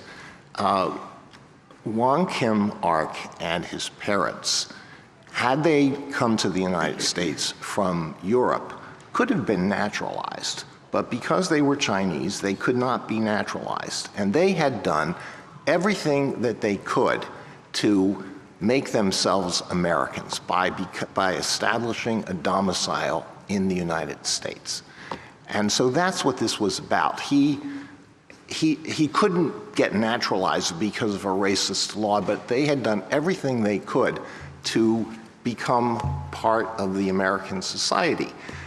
At the same time, there were many, many men who were horribly exploited, brought to the United States to work on the Transcontinental Railroad, to work in mines. They were worked to death. They were treated horrifically. But they were not, they were overwhelmingly men. There wasn't an indication that they would stay here, they could stay here, they didn't have permanent homes. And the opinion is drawing a distinction between those two categories of people who would have been well understood at the time when Wong Kim Ark was decided. No, Justice Alito, I don't think that's a plausible explanation for why domicile is mentioned in Wong Kim Ark, because again, the controlling rule of decision based on the English common law and cases from Schooner Exchange to Lynch versus Clark to State versus Manuel, which was the North Carolina decision that said, look, the rule in the United States from independence on has been the English common law rule. That explanation would be inconsistent. But Ms. Wong, yes. Isn't that explanation, I take Justice Alito's point, and I think he actually makes a good one in the sense that it could be that Justice Gray emphasized domicile to help the public accept the outcome of this case. You're suggesting that the emphasis on domicile was not a part of the rule, meaning he wasn't saying you had to be like a foreigner who is doing everything they can and who can't be naturalized, but he might have emphasized those facts in this case precisely because Chinese immigrants were unwanted, precisely because he had to get this out into the public and people were going to say, whoa, you're saying these people have to, this baby has to be a citizen? And so one could imagine that it was important from a standpoint of helping people accept this citizen rule under these circumstances to emphasize that these particular people in this case were in Justice Alito's first category. I think that is very possible, Justice Jackson, and as evidence of that, I would point to the fact that if you look at the briefing in Wong Kim Ark, you'll see that even though the parties had stipulated in the district court that Wong Kim Ark's parents were domiciled in the United States, when the case came to the Supreme Court, the government's brief argued that it was impossible for Chinese immigrants to have domicile because they expressed the view that was common among people who opposed immigration by Chinese nationals to the United States. There was a common view that Chinese people were inherently temporary sojourners in the country. And so I do think it's possible, Justice Alito and Justice Jackson, that he was trying to dispel that notion and tell the government. Absolutely, that at least it reads as though he's trying to calm everyone down. These particular people were domiciled, but we're following the English common law rule. And when you look at the English common law rule, domicile is not a factor. That's right. I think, you know, who knows why the majority opinion mentioned domicile. We know is a stipulated fact.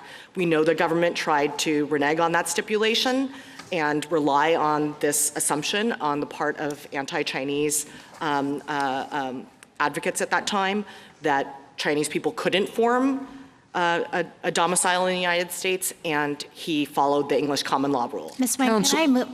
Go ahead. I just wanted to ask you a question about how the exceptions fit within the general rule. You've called them exceptions, and some of the common law sources call them exceptions, so I take that point. But if we think of use solely as tied to the territory, and we look at the exceptions as territorial in a sense, then they seem kind of like natural outgrowths of that rule, and this is what I mean, and this is where I want your help with how the exceptions played out in practice. If you look at Indian reservations as unique places because Indians were quasi-sovereign, separate nations in the American system, if you look at occupied alien territory as territory that's outside the jurisdiction of the United States, and then if you look at the diplomatic exception, almost like diplomats and their children had little bubbles around them, like the embassy is really the territory of that country, and even when they're traveling around, they're all not subject to the jurisdiction by virtue of this territorial fiction. Are those just applications of the rule?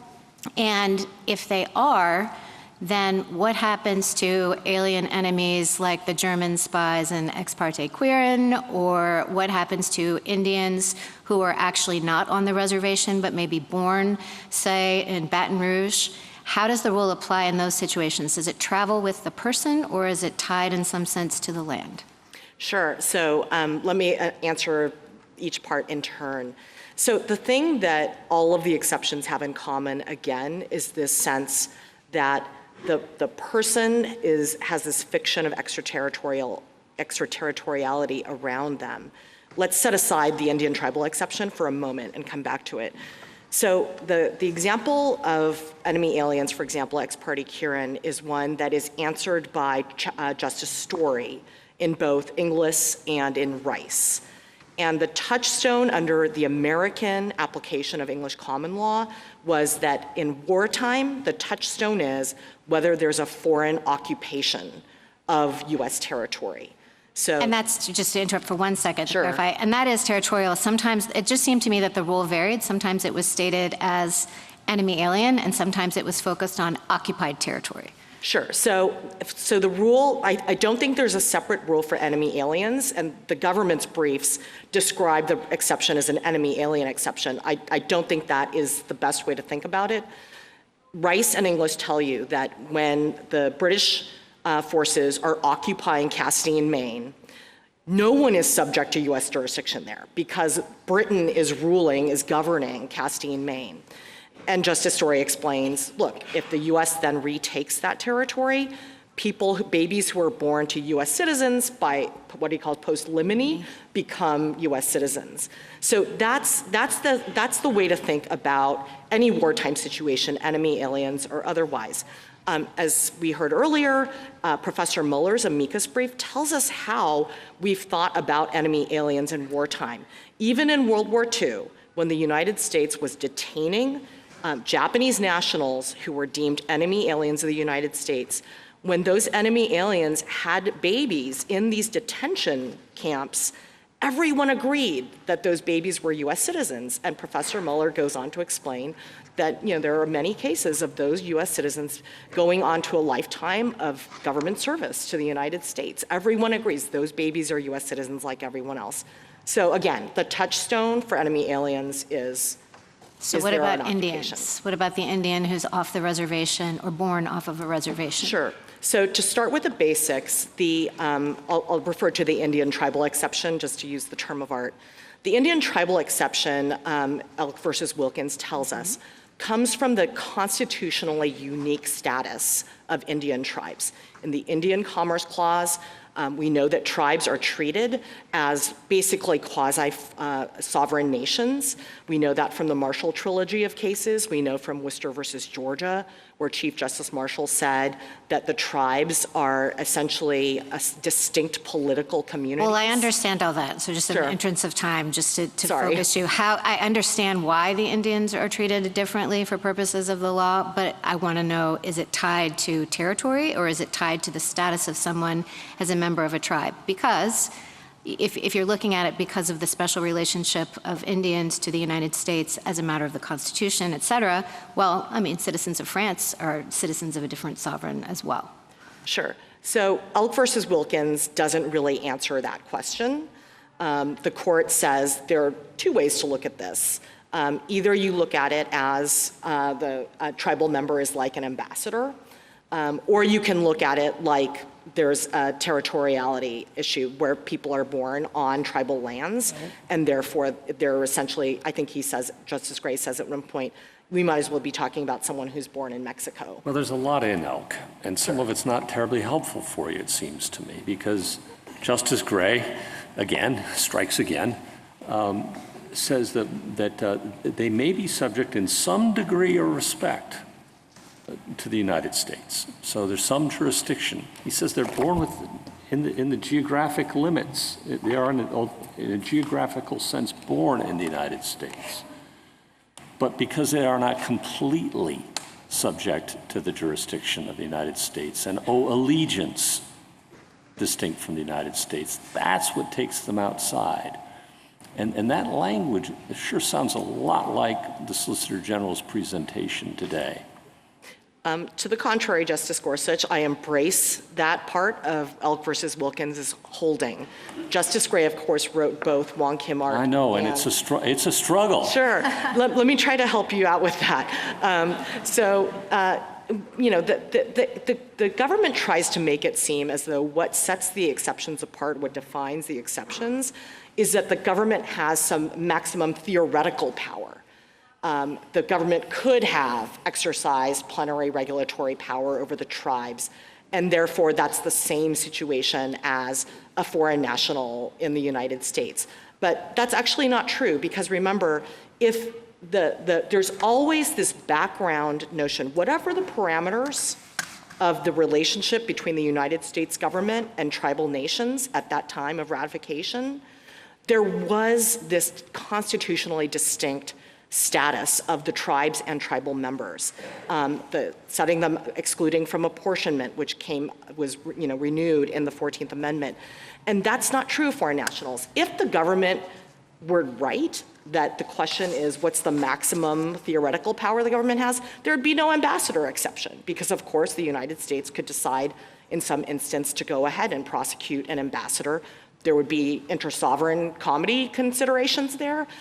That's how you define the exceptions. And as Wong Kim Ark says, Elk versus Wilkins has no bearing on the question of foreign nationals.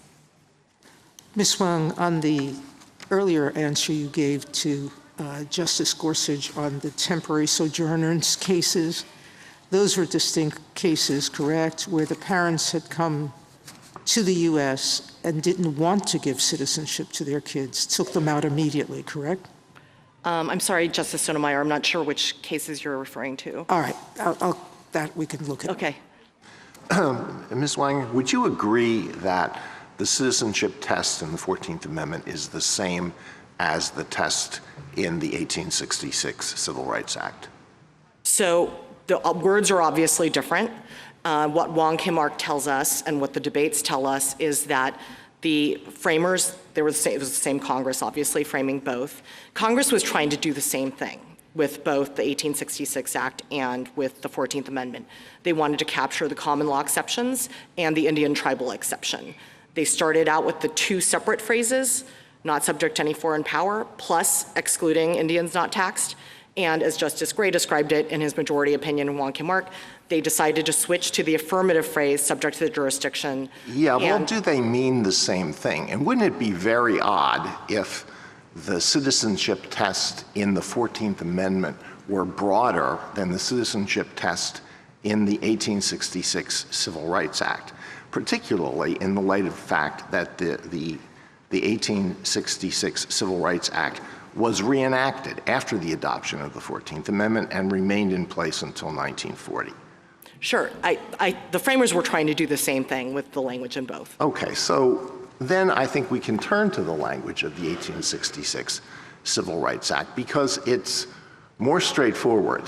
Subject to the jurisdiction thereof is like the puzzle wrapped in an enigma, wrapped in a mystery, but not subject to any foreign power is pretty straightforward. So let me give you these examples. A boy is born here to an Iranian father who has entered the country illegally. That boy is automatically an Iranian national at birth, and he has a duty to provide military service to the Iranian government. Is he not subject to any foreign power? Not within the meaning of the 1866 Act, Justice Alito. And that's clear from Wong Kim Ark, and it's clear from the debates. What the framers meant by the phrase not subject to any foreign power was referring to the ambassador exception. If it meant what the government contends, basically not a subject of any foreign power, that another country considers you a jus sanguinis citizen, then lawful permanent residents, all foreign nationals. Well, ordinary public meaning of that would certainly encompass that boy, would it not? Justice Alito, if you think that the language of the 1866 Act was ambiguous, as Wong Kim Ark says, the shift to the language of the 14th Amendment, which is the operative text, certainly clears up any ambiguity. What I said about a boy born to an Iranian father is true of children born here to parents who are nationals of other countries. If I'm correct, it's true to a child who's born here to Russian parents. It's true to a child who's born here to Mexican parents. They're automatically citizens or nationals of those countries and have a duty of military service. It sure seems like that makes them subject to a foreign power. But again, Justice Alito, that would have meant that the children of Irish, Italian, and other immigrants, which Wong Kim Ark refers to and the framers refer to, would not have been citizens either. Because if the only test is whether that US-born child is considered a citizen by another country under their jus sanguinis laws, then no foreign nationals' children would be in all of those cases, the parents could be naturalized, and then the children would be derivatively naturalized when the parents were naturalized. Wong Kim Ark, I'm sorry, the red light is on. Wong Kim Ark has a passage explaining how this court should treat dicta. And it quotes something that John Marshall said. It is well, this is quoting from Wong Kim Ark, it is well to bear in mind the oft-quoted words of Chief Justice Marshall, it is a maxim not to be disregarded, that general expressions in every opinion are to be taken in connection with the case in which those expressions are used. If they go beyond the case, they may be respected, but ought not to control the judgment in a subsequent suit when the very point is presented for a decision. So does that fall within the, what's good for the goose is good for the gander rule? That's how Wong Kim Ark treats what was said in the slaughterhouse cases. Should we apply that same rule to Wong Kim Ark itself? Wong Kim Ark tells you what to make of the slaughterhouse dicta. It was dicta. The issue of citizenship was not at play in slaughterhouse. And in contrast, the parts of the holding, the parts of the decision that I alluded to are the controlling rule of decision. Again, we look to the English common law in construing the 14th Amendment. Thank you, counsel. Justice Thomas? Anything further, Justice Alito? Well, just a couple more questions. So if those who framed and adopted the 14th Amendment had wanted to limit the citizenship test to just those specific groups that you concede fall outside the birthright citizenship rule, why didn't they refer specifically to those groups? Why did they adopt a general rule? They could have said all persons born or naturalized in the United States, excluding Indians not taxed, and those ineligible under common law are citizens of the United States and of the state wherein they reside. Or they could have said all persons born or naturalized in the United States, excluding Indians not taxed, and the children of foreign ambassadors or foreign invaders are citizens of the United States and of the state wherein they reside. But they didn't do that. They adopted a general rule. So what's the explanation? I would say the Wong Kim Ark tells us what the explanation is, that the framers of the 14th Amendment, after overriding President Johnson's veto, wanted to adopt a universal rule with a closed set of exceptions. And they believed that, subject to the jurisdiction of the United States, did that. And that term does describe both the universal general rule and the common law exceptions, with the sole additional American exception for tribal Indians. Thank you. Justice Sotomayor? Ms. Wang, I've not quite understood the Solicitor General's argument that lawful domicile somehow changes the U.S.'s dominion over a person or allegiance. Even in Justice Alito's examples, if your parents are Iranian, if you get lawful permanent residency here, that child still, by their laws, when it leaves the United States, must serve in the Iranian army, correct? Well, I don't know the answer to that. What I can tell you is that under Wong Kim Ark, the court says, we don't care about problems of dual nationality. We don't look to other countries' laws in construing our 14th Amendment. Well, it was undisputed there that Wong Kim Ark's parents owed loyalties to China, correct? Sure, yes. What I'm saying is, even if you become a permanent resident, you're not a U.S. citizen. So your Correct. primary loyalty still remains with your citizenship country, wherever you came from. That's right, Justice Sotomayor. I take your point now. You understand what I'm saying? And during temporary, whether it's lawful or unlawful, temporary presence in the United States, you are subject to the U.S. laws, correct? That's right. The question that the 14th Amendment asks is whether the U.S.-born child is subject to U.S. jurisdiction when they're born. Meaning, are they within the U.S. territory? Exactly, other than the people covered by that closed set of exceptions. Okay, thank you. That's right. In other words, the government's rule, which really is looking at whether someone has a divided allegiance because they're a citizen of another country, would exclude the children of all foreign nationals, and that isn't what they're saying. Exactly. So the only way that allegiance, lawful or unlawful, has no play in this question. I would say that the relevance of allegiance is the relevance under the English common law rule that's embodied in the 14th Amendment. All persons born in the territory of the sovereign owe natural allegiance. Except for the three limited exceptions. Precisely. Justice Kagan? I think I'd like to take you back to the first question that Justice Alito asked General Sauer, and it was this question of what do we do if we think we have a new problem that didn't exist at the time of the 14th Amendment? I don't think, actually, that the U.S. government argues the case this way, but let's put the U.S. government's arguments aside and just ask something like, well, everything that you're saying would suggest an answer to the question of people who, the children of people who are temporarily in the U.S. but here lawfully. Is there any way that there might be a different answer with respect to the children of people who are here unlawfully because of this new problem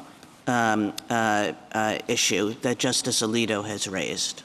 No, there is no difference. And of course, the government's arguments as to people who are unauthorized immigrants in this country all runs through and hinges on their domicile requirement. The first thing I would say in response is that, once again, it's crystal clear from Wong Kim Ark and from the debates that the framers of the 14th Amendment meant to have a universal common law rule of citizenship subject to the closed set of exceptions. And we can't take the current administration's policy considerations into account to try to re-engineer and radically reinterpret the original meaning of the 14th Amendment. The second point I would make is that, in fact, the framers did consider the concept and the actual problems of immigration that were coming up at that time. In addition to this, notable exchange between Senator Cowan and Senator Conness, where Cowan says, if we have this citizenship clause as part of the Constitution, we are going to encourage these gypsies, what he called gypsies, Roma, in Pennsylvania, whom he characterized as invaders, trespassers, and lawbreakers, will encourage them to come into our country because their children will be citizens. He says, Senator Conness, in your state of California, you will be facing a mass flood of Chinese immigration if we adopt the citizenship rule. And Senator Conness, himself an Irish immigrant, says, yes, and I am voting for that because I believe in citizenship by virtue of birth without regard to parentage. And the third point I would make is a historical one, which is that recall that at the time the framers are thinking about birthright citizenship, there had just been 15 or 20 years of unprecedented immigration from Ireland. The Know Nothing Party was dominant in the 1850s, just a decade earlier. And they were vehemently opposed to Irish immigration. They believed Irish Catholic immigrants were unassimilable and could never become Americans. But even the Know Nothing Party, members of Congress, believed that the children born in the United States to those Irish immigrants were citizens like anyone else. That's the intuition that the framers of the 14th Amendment had. Contrary to the government's arguments now, they wanted to grow this country. They wanted to make sure we had a citizenry to populate the military, to settle the country. And they also had an intuition that was consistent with the founding aversion to inherited rights and disabilities. Thank you. Justice Gorsuch? Justice Kavanaugh? On Lynch v. Clark, which you cite several times in the briefing today, which I appreciate, the government's response is that that decision was questioned at the time and went unmentioned in congressional debates about the 14th Amendment. I just want to get your response to that point on Lynch. Sure, not true, though the Lynch was not specifically mentioned by name in the 14th Amendment debates. It was a couple months earlier in the debates on the 1866 Act, where Senator Lawrence talks about the great case of Lynch versus Clark, where it was conclusively shown that all children born here are citizens without any regard to the political condition or allegiance of their parents. And then, of course, they discuss the children of temporary sojourners elsewhere without mentioning Lynch. Just want to isolate a point that you've mentioned, which is if the 14th Amendment used the phrase not subject to any foreign power, to give a much tougher argument. And then earlier, I think you indicated that that's what they meant, even though they didn't say it. I just want to give you a chance to unpack that, because I think that's Sure. If it said that, I think our history would be a little different, and I think the text, even put aside the history, because that's speculation, the text would be quite a bit different. Sure. So let me answer in three parts. The first is that Wong Kim Ark tells us that the court already dealt with this and said, look, the framers were trying to do the same thing with the language of the 1866 Act. To the extent you think that the language is ambiguous or not as good, let's look at the operative text subject to the jurisdiction thereof. The second point I would make is that it's clear from the debates that the framers, in using the phrase not subject to any foreign power, were thinking about ambassadors. And I believe that Senator Wade at one point says, well, I wanted to start with the phrase, all persons born in the United States are US citizens. But then I thought, oh wait, we have these temporary visitors. In fact, the government points to this quote. He says, so there are these temporary visitors we can't make and we can't make their children citizens. That's ambassadors, and that's very clear from that. So if that had been the text, your argument would be that was understood to be narrower than its text would read. Yes. But that's not the text, so I guess we don't need to deal with that. Sure, and that brings me to my third point, which is you can't read not subject to any foreign power the way the government urges you to without making the children of all foreign nationals non-citizens, and that's clearly not what the framers were doing. Justice Alito and Justice Kagan raised an interpretive question that I think is important, which is, are the exceptions, you've used the word closed many times, frozen, or do we reason by analogy to the exceptions that existed based on things that were unforeseen at the time? This comes up in the Second Amendment now, comes up in free speech law. Sure. And how do we think about whether it's possible that there could be an additional exception based on modern circumstances, reasoning by analogy to the exceptions that exist? I'm thinking in particular about the non-citizens unlawfully in the country, not the temporary part, but the non-citizens unlawfully in the country. Sure. Could you reason by analogy? You've used the phrase, several times, I think, the fiction of extraterritoriality, and could that apply, and if not, why not? Sure. So here, I agree with Professor Whittington, who says that the government's position here is not positing a new application of the rule, but a challenge to the rule itself. And I think that's right. We know that the 14th Amendment's rule does provide for a universal rule with a set of closed exceptions. Wong Kim Ark says so at least twice. It says in an earlier passage that the framers were not trying to introduce any new exceptions. To the contrary, they were trying to foreclose any caste-creating exceptions like the court had created in Dred Scott.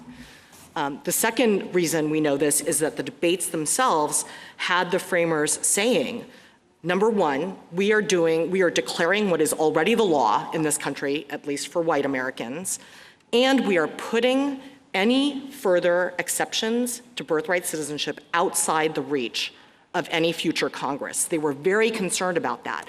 That's the whole impetus for the Citizenship Clause. And the third thing I would say is that that it would be contrary to the central purpose of the 14th Amendment Citizenship Clause to admit new exceptions. For all those reasons, the entire history of the Citizenship Clause is driven by the notion that we don't want to have any other exceptions. And then relatedly, just a separation of powers point, but get your answer. I understand your point about the executive order, but Congress's authority under Section 5 of the 14th Amendment, I guess the answer you just gave means they don't have any authority to look at this, even if they passed it 435-0 in the House and 100-0 in the Senate and said, we're carving out a new, by analogy to the existing categories, a new exception. Your point is, no, they're closed, they're frozen forever. Correct. And the way I would put it is that the Citizenship Clause of the 14th Amendment, again, has a universal rule with a closed set of exceptions.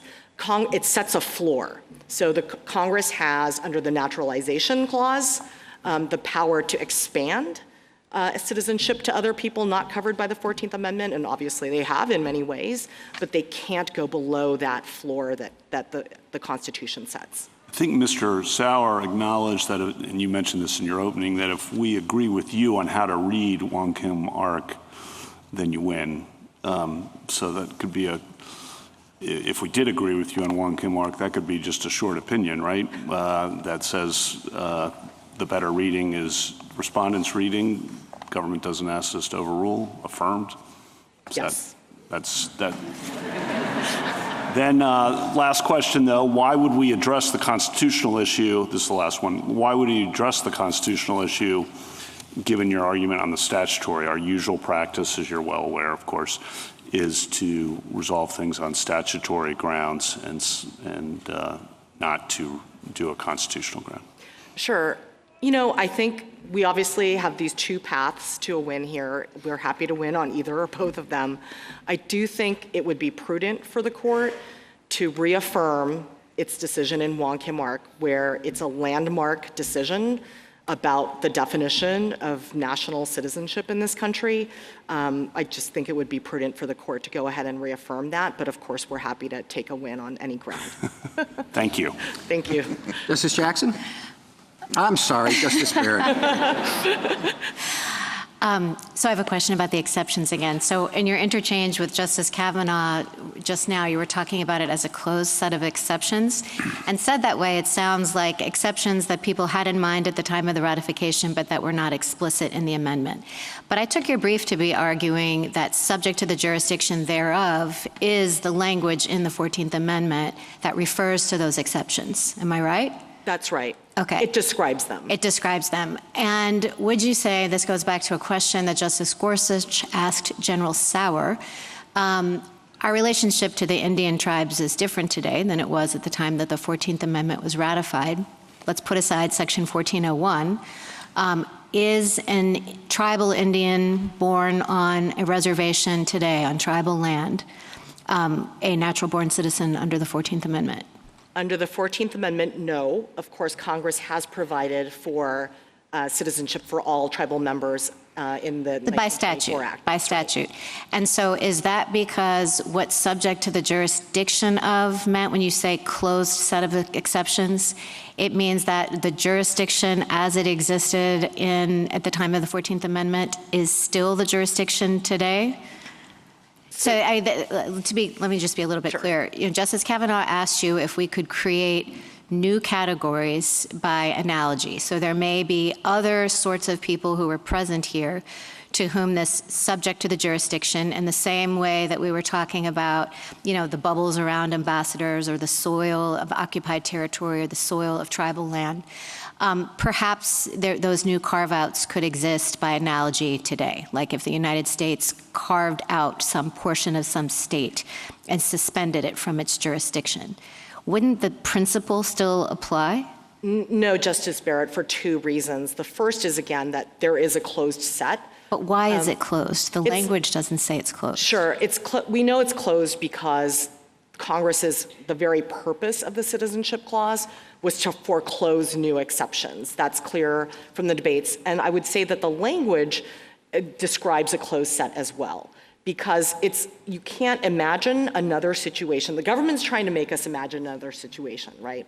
They say, look, what if Congress, in order to do an end run, in order to change the meaning of the 14th Amendment as to unauthorized immigrants' children, Congress can say, we are not going to exercise jurisdiction. Well, not quite, because it's redefining jurisdiction. It's not quite analogous, right? Because the government's domicile theory is a little bit different than the jus soli theory, right? Sure, that's right. Yeah. I'm just saying that in the second step of their argument as to undocumented immigrants, where they have to get around the fact that undocumented immigrants, by and large, are domiciled in the United States, they're trying to say, look, we're gonna manipulate the law either to define domicile or to carve out, to say, just wave a magic wand and say, these babies are not subject to the jurisdiction of the United States. There's still a missing factor under that original meaning of the 14th Amendment, and that's that there is another sovereign who can exercise jurisdiction over this person, even though they're in the United States. And this gets me back to a question you asked Justice Alito. The difference between an ordinary non-ambassador foreign national and everyone who's subject to one of those jurisdictions is that even if you take the government's argument and say a foreign national is subject to their country of nationality's jurisdiction in the United States, is actually not true. If I'm a French national in the United States, France cannot come into the United States, arrest me, and try me for a crime under French law. And that's what sets ordinary foreign nationals apart from ambassadors. Well, no, I mean, I understand. That wasn't quite the hypothetical. I understand that. Let me just ask you, no, that's okay. Let me just ask you one last question about Indians.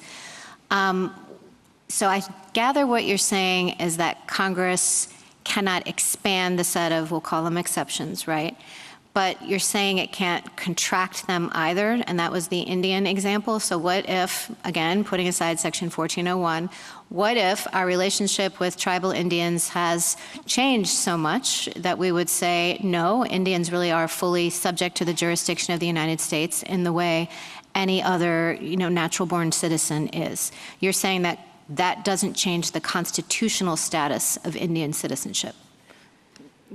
Let me be clear. What I'm saying is that the meaning of the 14th Amendment is we have to go with the original public meaning. And obviously, at the very time that the framers were, thinking about the 14th Amendment, at the time of ratification, that relationship between the United States and tribal nations was in flux, right? The government has made various arguments about Congress's authority, but the way the framers thought about it and the way that Wong Kim Ark describes it is that there was a unique constitutional status, unlike any other relationship between sovereigns in all the world, between the United States and the Indian tribes. And that is what gave rise to the pre-existing exclusion of Indian tribal members from U.S. citizenship, and that's what the 14th Amendment captures. Justice Jackson? So I want to understand how you are responding to the government's argument that because temporary visitors and undocumented immigrants are still governed by their home countries, and in the government's take on this, you can't have you can have allegiance to two different sovereigns. Those groups can't have the requisite allegiance to be subject to the United States for the purpose of the 14th Amendment. That's what I hear the government saying.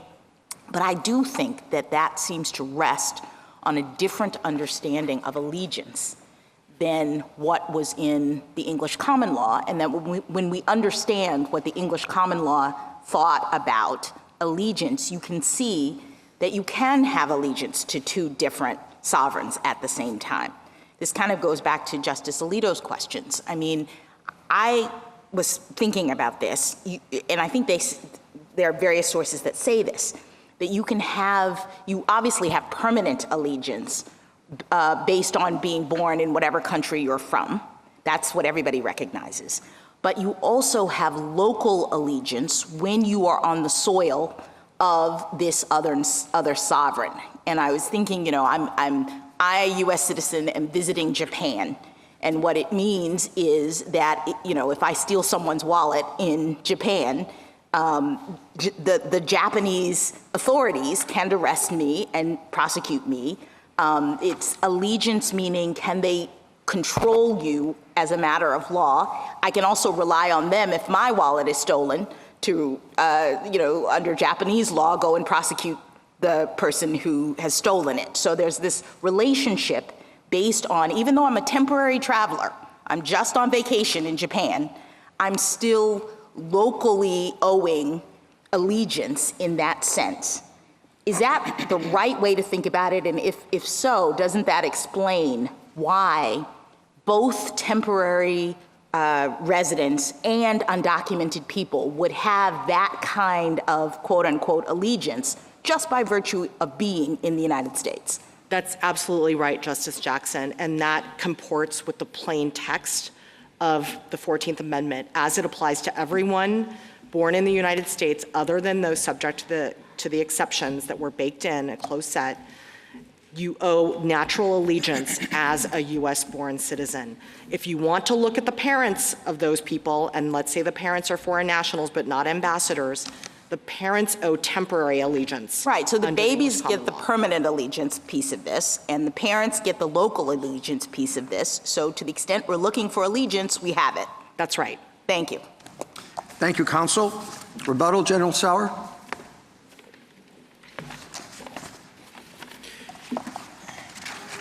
Thank you, Mr. Chief Justice. Justice Kavanaugh, turning to Lynch against Clark, that you raised didn't come up when I was talking about. Keep in mind that we say that it's questioned at the time. It's questioned by a higher court in the same state. The state of New York, in the Ludlam decision in 1860, specifically said that someone who's traveling or sojourning abroad, though born in a foreign country, is not born in foreign allegiance. So obviously there's tension within that very state, and that's what contemporary commentators noted. And I make a more fundamental point about that. Lynch is not interpreting the 14th Amendment because it predates it. So it's not looking at the language of the 14th Amendment. It's looking at, what does the word citizen mean, for example, in the clause. So there's an anachronism to their reliance on it. And I think that turns to a point that Justice Alito emphasized. Once you get to that language of the 1866 Civil Rights Act, where Congress said not subject to any foreign power, clearly, we are no longer dealing with the British conception of allegiance, because Calvin's case and Blackstone say whether you're subject to another foreign power is irrelevant to whether or not you become a citizen. So again, the concession that I heard to be made that those two mean the same thing, which this court held in General Building Contractors, that the Civil Rights Act has the same scope as the Citizenship Clause of the 14th Amendment. Once you're saying not subject to any foreign power, Congress has clearly departed from the common law, the British conception of allegiance, that monarchical conception of allegiance. They have adopted the Republican conception of allegiance, and there's all kinds of evidence going back to the late 1700s that that's the way they thought about it. And there was a reference, I think, in my friend's presentation about the Marshall Woodworth treatise from the late 1890s. That treatise also, just like Lynch against Clark, the language they quote is actually describing the case or the law, the status of the law before the adoption of the 14th Amendment. So, but if you actually look at the treatises we cite again, I mean, Wharton, Morse, Justice Samuel Miller of this court, Lesser, Black, Hall, Winchester, Taylor, Westlake, Ballot, there's this consensus going from the time of the 14th Amendment onward, and they're looking at the specific question of temporarily present individuals in the jurisdiction. All those sources say their children are not citizens. And that goes both before and after Wong Kim Ark. You see a similar consensus actually in the congressional debates, where whenever it comes up, temporary sojourners, it's understood, the context indicates it's clearly understood that those children are not citizens. And I would therefore finish where I began with drawing a stark contrast and turn back to the first question that Justice Thomas acted. That Republican Congress in 1866 had a very, very clear understanding that the children of the newly freed freed slaves have the requisite allegiance to the United States. This was all about overruling the grave injustice of Dred Scott and making sure that allegiance was granted to the children of slaves. However, you have this contrast of a very, very strong, impressive consensus, both in the original understanding, in the congressional debates, and carrying over into commentators for 50 years afterwards, that the children of temporary sojourners are not covered. And for those reasons, we ask the court to reverse. Thank you, counsel. General, the case is submitted.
Because we really are trying to build a movement here. We're not just trying to come and rally for one day, right?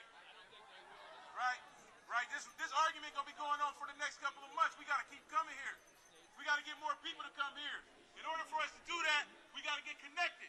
And one way for us to get connected is for you to text "belong" to 25463. Pull your phones out. Pull your phones out. If you believe in what we're doing, pull your phones out right now. I'm gonna wait. I'm looking at you. I'm looking at you. Yeah, you. I'm looking at you. I'm looking at you too. You got your phone out? Oh, you do got your phone out. All right.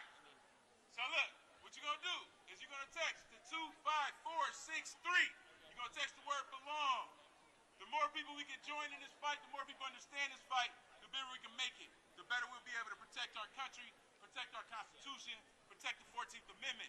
We got to build something better and new. But the first thing we got to do is make sure they don't take our citizenship rights and our civil rights. That's step one. That's step one. All right, now I'm going to turn it over. We got a surprise coming, but I'm going to turn it over for you to tell us a little surprise we got for y'all. We're going to be in this shortly. We're close to the end. But this last thing you're going to want.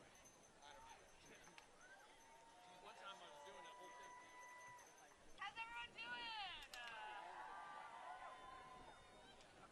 I know it's hot. I know it's hot. My name is Anu, and I'm with the American Civil Liberties Union.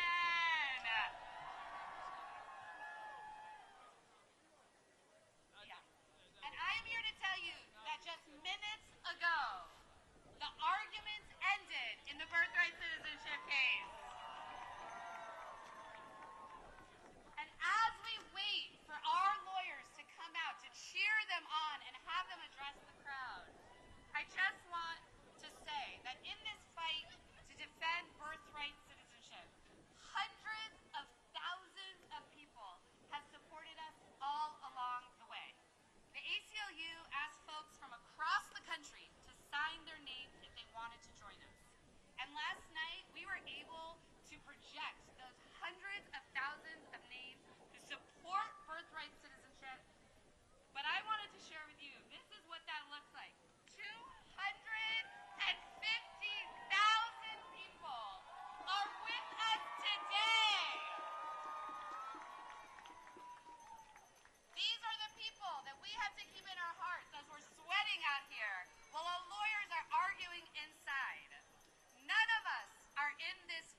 enshrined in the 14th Amendment to put it out of the reach of any government official to destroy. When the government tried to strip Mr. Wong Kim Ark's citizenship on largely the same grounds they raised today, this court said no. 30 years after ratification, this court held that the 14th Amendment embodies the English common law rule. Virtually everyone born on U.S. soil is subject to its jurisdiction and is a citizen. It excludes only those cloaked with a fiction of extraterritoriality because they are subject to another sovereign's jurisdiction, even when they're in the United States. A closed set of exceptions to an otherwise universal rule. My friend has now clearly said that the government is not asking you to overrule Wong Kim Ark. That is a fatal concession, because Wong Kim Ark's controlling rule of decision precludes their parental domicile requirement. The dissent understood that, and the majority tells us 6 times in the opinion that domicile is irrelevant under common law. Lynch versus Clark was already the dominant American case on citizenship, and it held that the U.S.-born daughter of temporary visitors from Ireland who took the baby back to Ireland with them, that daughter was a U.S. citizen. Authorities, including Lincoln's Attorney General and Kent's commentaries, embraced Lynch, and Kent specifically talked about temporary sojourners' children being U.S. citizens. Justice Field said in 1884 that reflected the general understanding. That understanding was confirmed by Congress with its 1940 Act. The 14th Amendment's fixed, bright-line rule has contributed to the growth and thriving of our nation. It comes from text and history. It is workable, and it prevents manipulation. The executive order fails on all those counts. Swaths of American laws would be rendered senseless. Thousands of American babies will immediately lose their citizenship. And if you credit the government's theory, the citizenship of millions of Americans, past, present, and future, could be called into question. All of this tells us the government's theory is wrong. I welcome the court's questions. If you like this video, then like, share and subscribe to ET Now World.